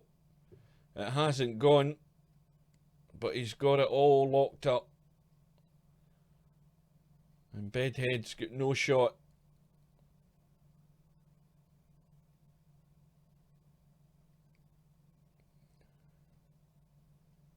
Well, he's got to finish the top side of that 1 ball. He can't finish this side of it down the bottom end of the table because Yama is going to do whatever he can to nudge that 2 in. Well, the billiard's on, or the pot is on. He's got enough of the 1 to actually try and pot the 1 and still billiard that 2 ball in. Not the best of push-outs.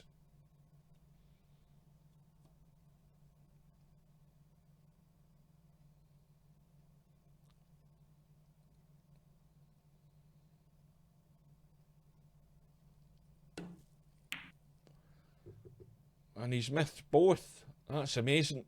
He's missed both of them. He's missed the pot, which is acceptable because it wasn't easy. But he's missed the billiard in the 2.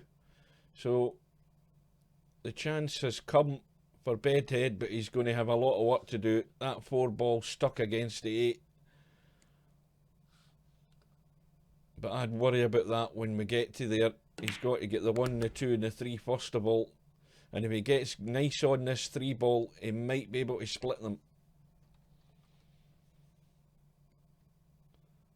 And this is hard to judge. 2 ball in the pocket. And that needs to keep going. If it keeps going, well, he could try pinching an angle on this 3 and trying to nudge in, or he could try and leave that 4 into the middle if he can get enough of it into this middle pocket at the side of the table we're at. I think he can. But he's dead straight. And he's going to have nothing good on this 5. Is he going to try and cut it to the jaw and run off the 8? Oh, he's going to scratch. Disaster. Well, that was a risk he had to take. And all of a sudden, it's all gone wrong again for Bedhead.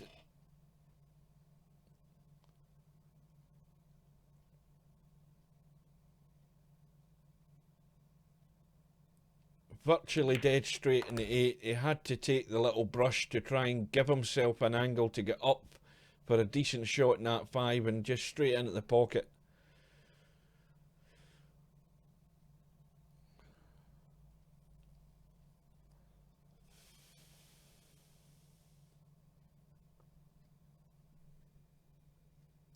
Well, we've got 25 viewers on the stream. I think that's the most I've ever had. And there's PewDiePie sitting with 3,000 people watching him. But PewDiePie doesn't know about Virtual Pool 4. That's his problem. So Yama is going to open up the gap again, barring a disaster here. And it's a 2-rack gap at the wrong time for Bedhead.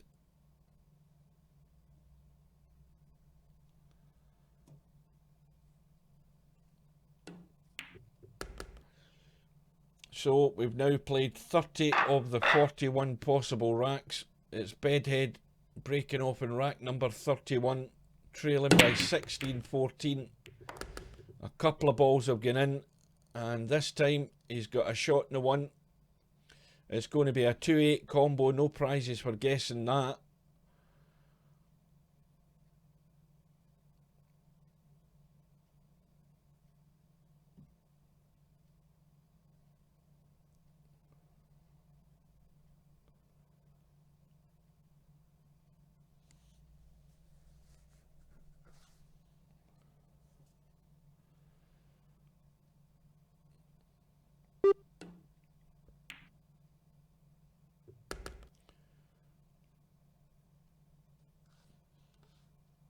Just got to be careful with this, because look where that 8 ball is. It's just going to the point of that jaw there.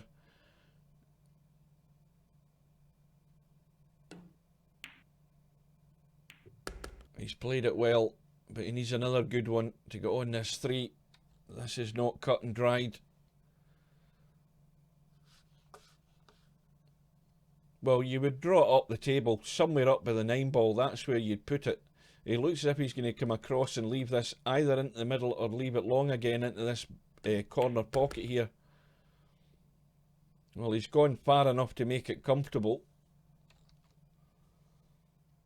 And now it's about judging a little run through.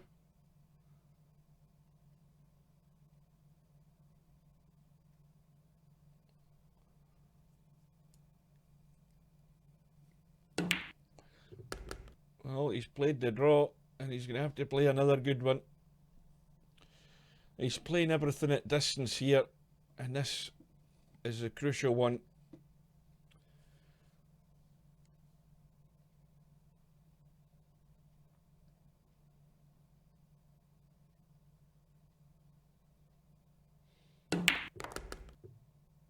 Oh, where's that cue ball going? If it doesn't scratch, he's going to be hooked. He's going to be corner hooked.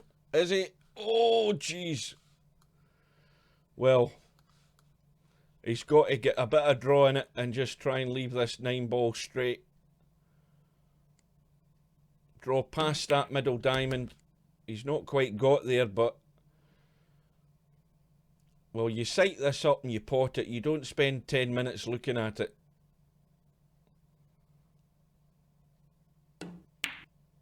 And in it goes. So Bedhead has narrowed the gap again, but the break goes back to Yama. And rack number 32.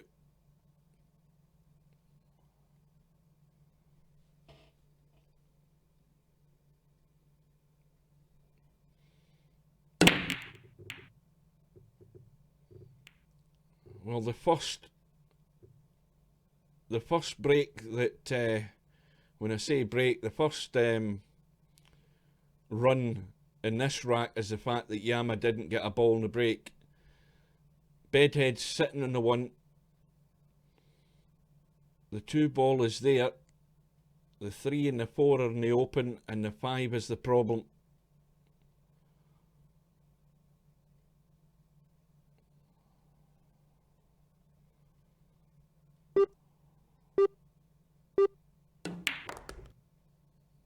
That's going to go too far again.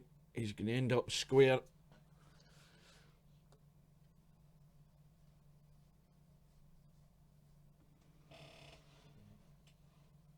The cue ball is going to come over between the 8 and the 6 if he hit it hard, so he's hit it gentle. Excuse me.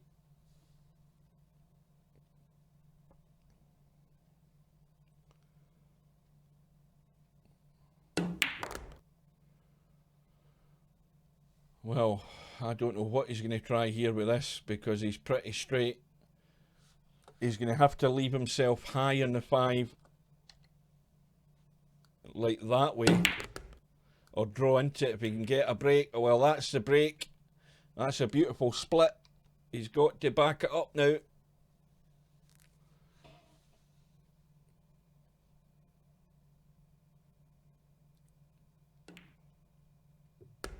And again, he's leaving it long.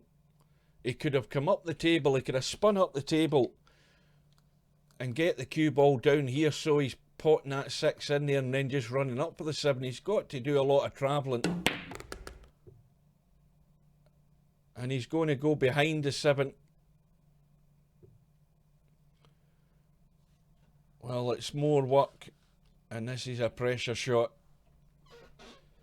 Cue ball's got to be on the 8. He's going to be running around, and he's overcut it by a mile. Well, my point is being proved here, because he should have played for the 6 into the middle. You've got to let the cue ball run rather than leaving yourself all these tough shots. And another chance is gone. And if that's a failing in Bedhead, then it's more than obvious the type of things he's leaving himself to do. And he's heaping the pressure on himself by not playing the right shot there. And Yama's just picking this off. And from what should have been 16 all, it's going to go to 17-15.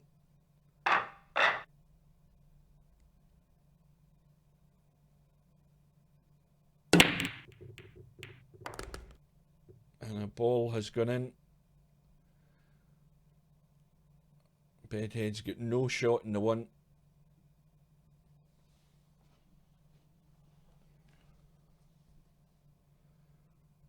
But surely the right shot there was to pot that ball and the cue ball off there, spin it down here, so you're playing the 6 and the cue ball's running up for the 7 and making your life easy. Bedhead's more often than not, he's choosing the more difficult route.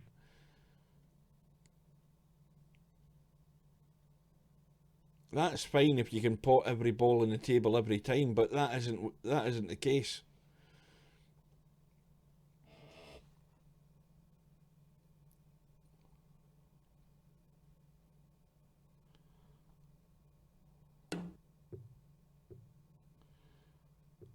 And he's missed the kick. Well, the 1 and the 2 aren't a problem. The 3's the issue. And the 8 ball's the problem as well, and actually getting that cue ball out of that corner when he pots the 2.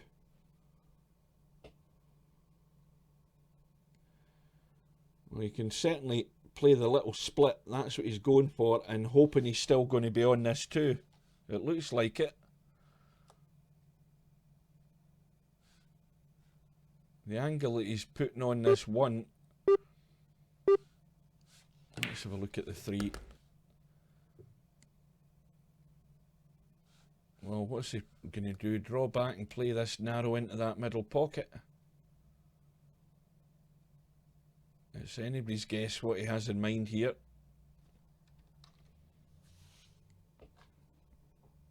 So the match has been going on for just over the 2 hours. Yama needs 4 racks to win.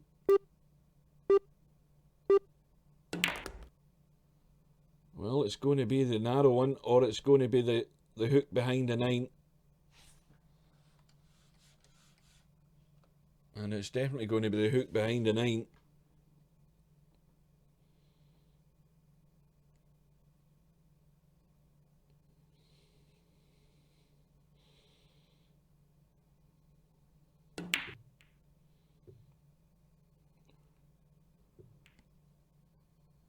Well, once again, Bedhead, the obvious thing is not hitting that 3 and 7 and leaving them as they are. He's got to just play the deliberate foul. But the other problem is that if he doesn't, Yama's got a good chance of sticking him behind the 7 and going for the 3 fouls. So it is a terrible dilemma here for Bedhead. Yama's got him back right into a corner.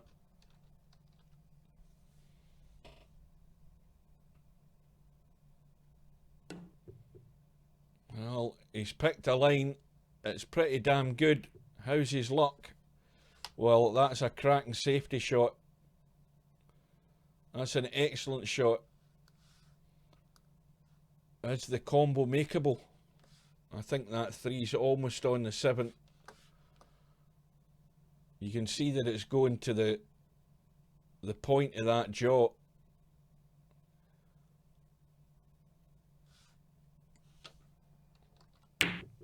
Well, he's tried it. It was always going to the jaw. Well, this is all or nothing.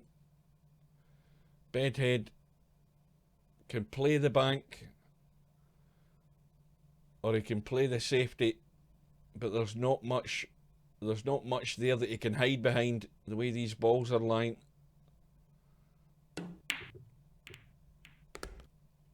Oh, don't tell me he's hooking himself. Oh no, I think you can see the edge of the 5. Well, he's went all out.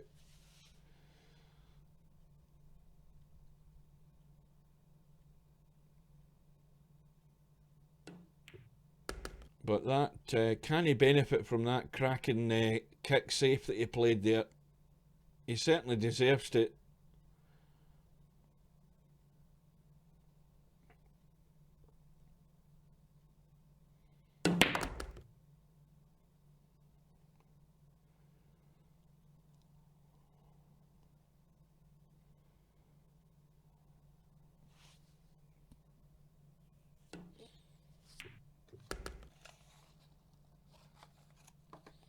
Well, the really bad news is I've ran out of cigarettes.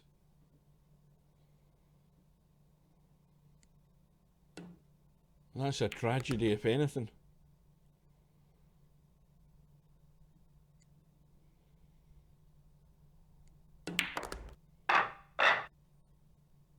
So, Bedhead back to trailing by 1. And this is the scenario that Bedhead needs to capitalise on and see whether Yama starts to crack. There's no sign of it yet though. But Yama's came up dry. There's a nasty mess at the top of the table. The first part of that's getting to the 2 somehow or other. But if he gets to the right hand side of the 2, he's got an easy enough combo to nudge that 5 in using the 2 and the 3. How's he done for pace? Well, that's okay. He can squeeze it past the 7. But just a gentle one so that he can come off the rail in between the 9 and the 7. And now it's got uglier. That is a nasty little combo to try and play at that angle. Well, he's went for the bank, or has he gone for the safe? Either or, we'll give him the benefit of the doubt. It's a good safety.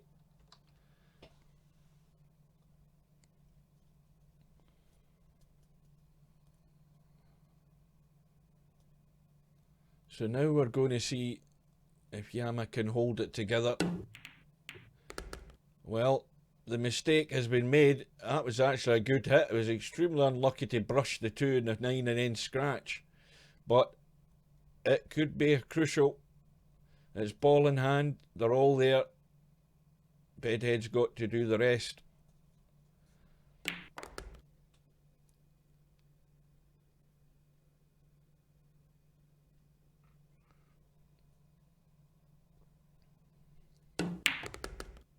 Oh, good afternoon, Albie.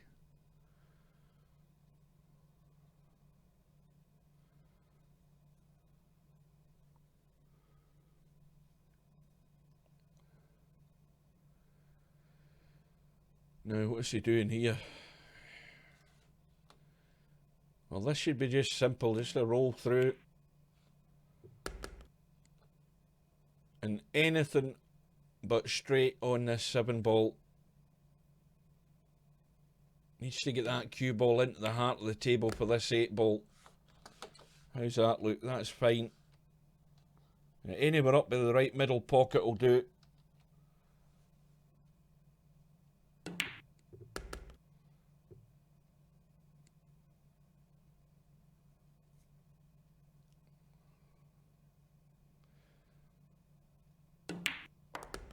Well, now it is game on, folks. We're tied up all square, 17 racks all. And we're going into rack number 35. And it's Bedhead to break.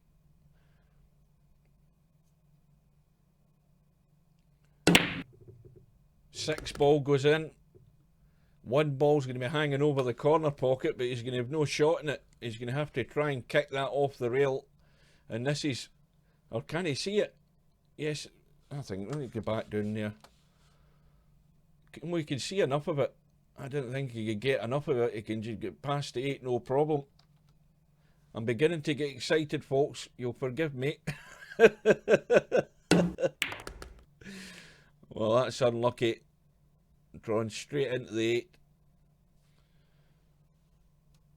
Now, does he try and get cute here? He can go thin off the right hand side of the 2, push it towards the rail and in behind the 8 and 9 and bring the cue ball down to the bottom of the table. Is he going to use the 4 and 5? Well, I think that's what he's intending to do. And he's got it. Yama playing with his house cue again, I notice. He's probably been doing that for the last hour and a half and I just haven't noticed.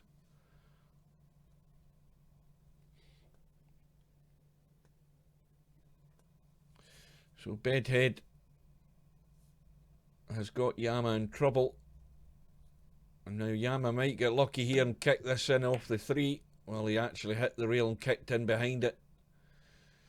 And how's his luck? Well, Bedhead has a shot.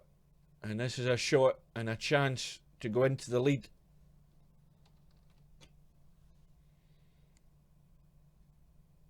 Big gap between the 8 ball and the 5 ball to have a shot in the 3, so he shouldn't really have any worries there. He just got to focus on the 2.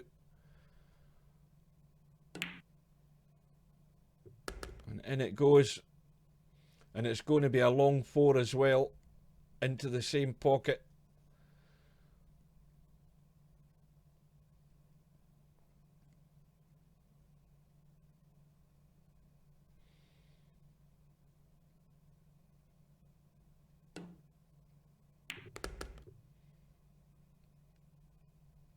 Well, 5 doesn't go past that 8. That's blocking it. He's pretty straight. He's going to maybe have to try and stun and leave the 5 into the left middle as we look. Difficult to see without being directly behind him. I don't know whether he can just stun and hold for the 5 into the left middle. Or is he trying to draw and leave it into the same pocket? Oh dear, he's played the stun, and we know what happens with stun shots in this bloody table. He sent it to the jaw, and his chance is gone. But that was a shot to try and just hold for the 5 because he left himself pretty straight. And that, well, that will definitely hurt.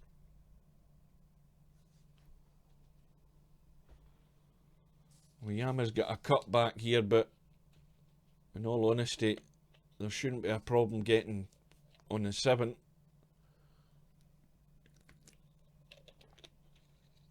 And he might just roll the 7 in and leave the 8 into the right middle.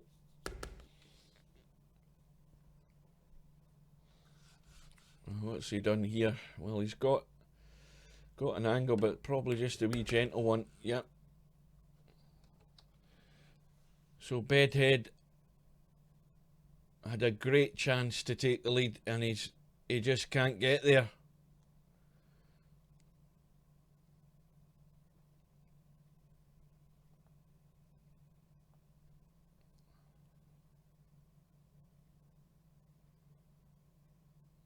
Well, Yama could still have night bears about that 9 ball that he missed. And Bedhead, well, I don't think he'll sleep too much if he remembers that 7 ball.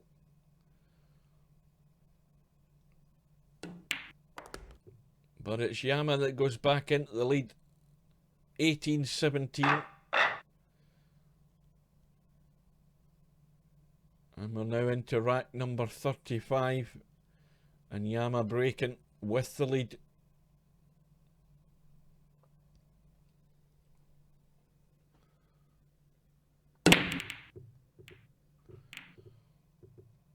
And the 3 ball goes in.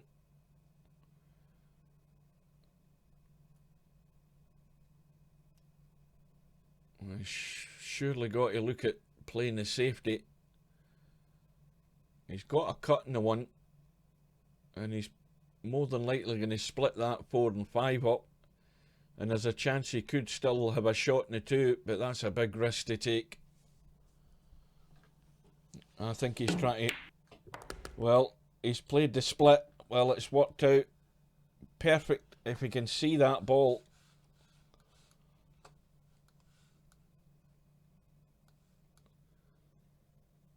He can get there. I'm sure he can get past that 5. That's a great shot.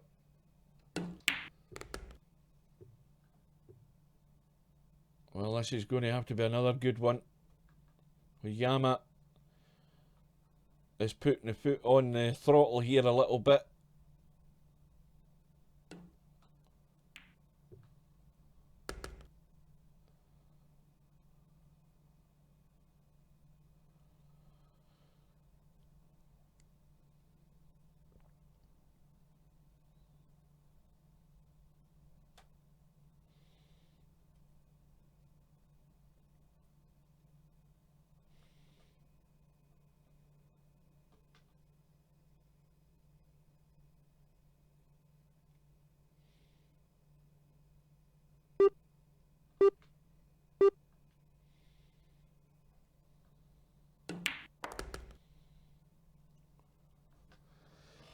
How's the 6 on that point? Well away from it.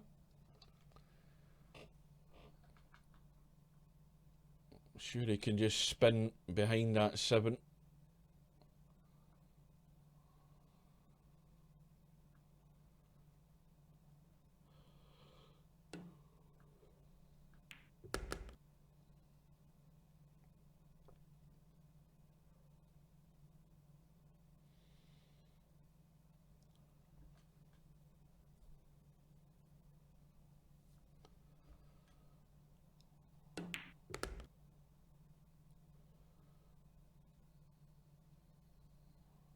Little draw off the 8. So Yama is opening the gap to 2 again. And he only needs another 2 after this one.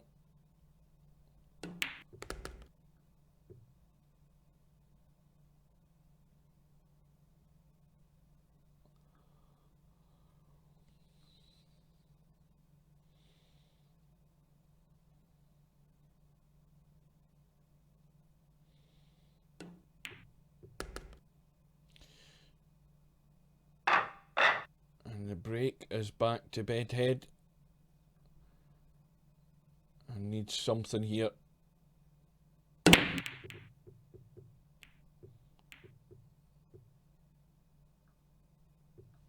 Nothing at all. Well, that one goes past the 3. It's a bit of a squeeze, but it does go, and he'll be on the 2.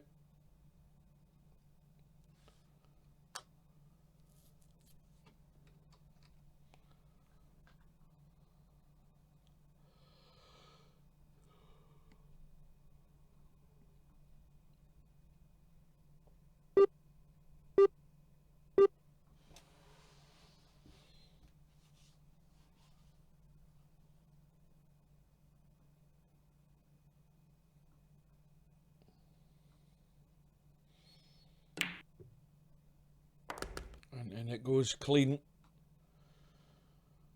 So Yama is taking hold of this now. The threat was there, but Yama's still managed to maintain the lead. Where's the cue ball going though? Where is the cue ball going? Well, he's doing his best to make problems for himself. The scratch has been made. This is why anything can happen. You know, no sooner have you thought it's cut and dried, he's going to run out, boom, he scratches. Well, Bedhead needs to watch his time, because he's already going to be eating into his extension, I think, by the time he's played this 3-ball. Because if he needs to do a bit more thinking, he's then going to be pushed for time. Well, I think he just made it. And now he's got a problem. Wrong side of the 4. Didn't go through.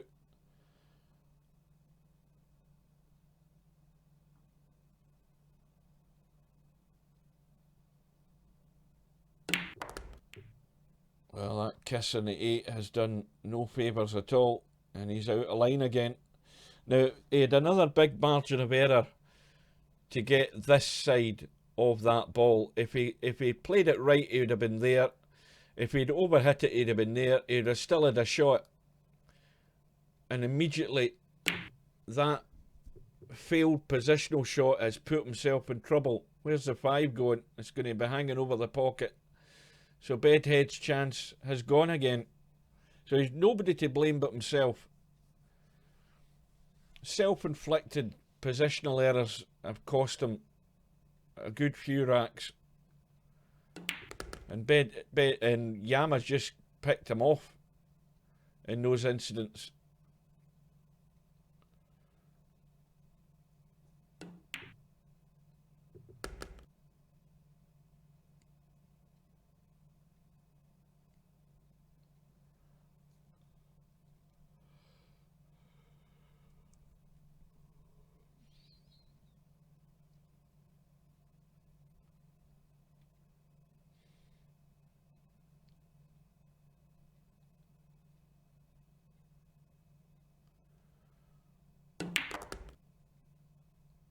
Well, if Bedhead is still going to win this, he's going to have to do it the hardest way of all.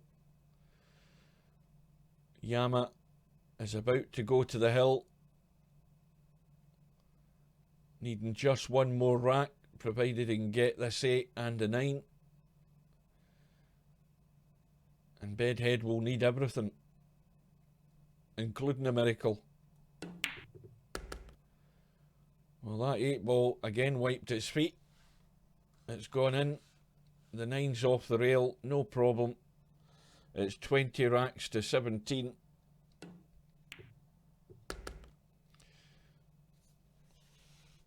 And it's now the point of no return for Bedhead, and Yama's breaking.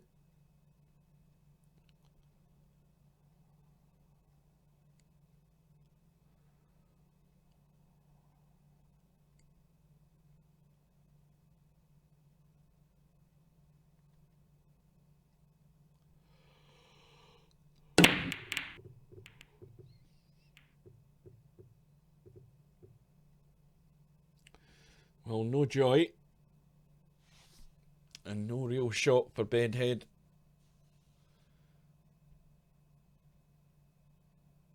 Well, there's no great places to push out here. I mean, somewhere over here might be the case, because if he plays anywhere down there or there, Yama's still going to have a shot in the one. This is tough.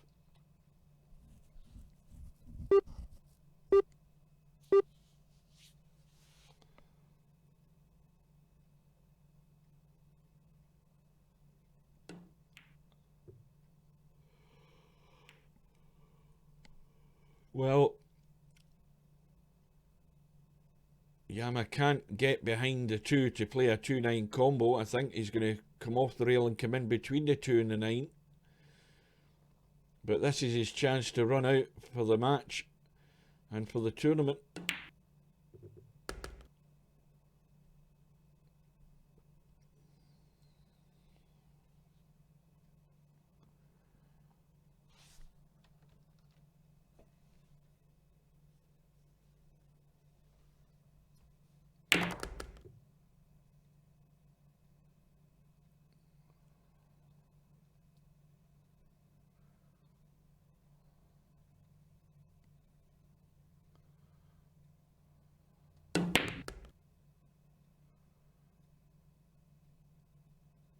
A little sneaky one in behind the 5.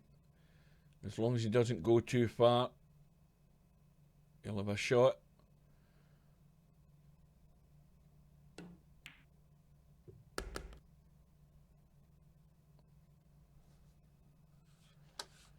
Now,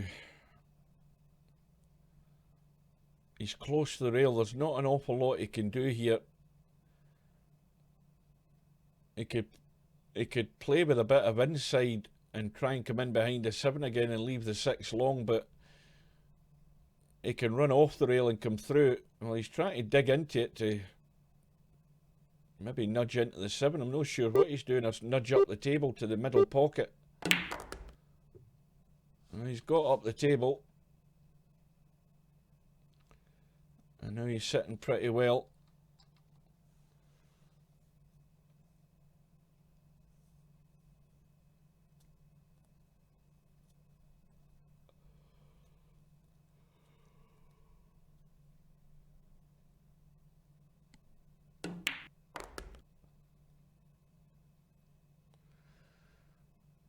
He's going to have to dig into this one to drag the cue ball up past that left middle pocket. A little draggy stun, and as long as you avoid the middle in off in the middle, you should be fine.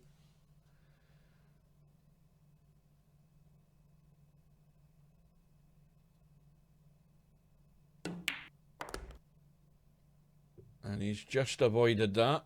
So now another little delicate one needed. He's got much more angle than he would want in this 8 ball. He can try and be delicate. He's going to play the draggy draw shot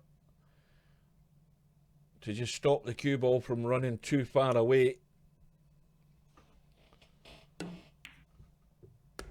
So this 9 ball, and Yamaguchitarou is the Virtual Pool 4 US Open champion for 2017, and he wins the match by 21 racks to 17, and very well done. And he proved to be by far the better player and the best player in this tournament, as has been proved. My call for the tournament, Bedhead, well, he's got nobody really he can blame but himself, getting himself out of line too many times, and that's probably why there's a 4 rack difference at the end. So well done to Yamaguchitarou. Well done to all the people who played in the tournament. Let's have a final look at the bracket and see how things shape up. And we will see that down there in the middle is Yamaguchitarou, the VP4 US Open champion, and he wins 3,095 virtual dollars.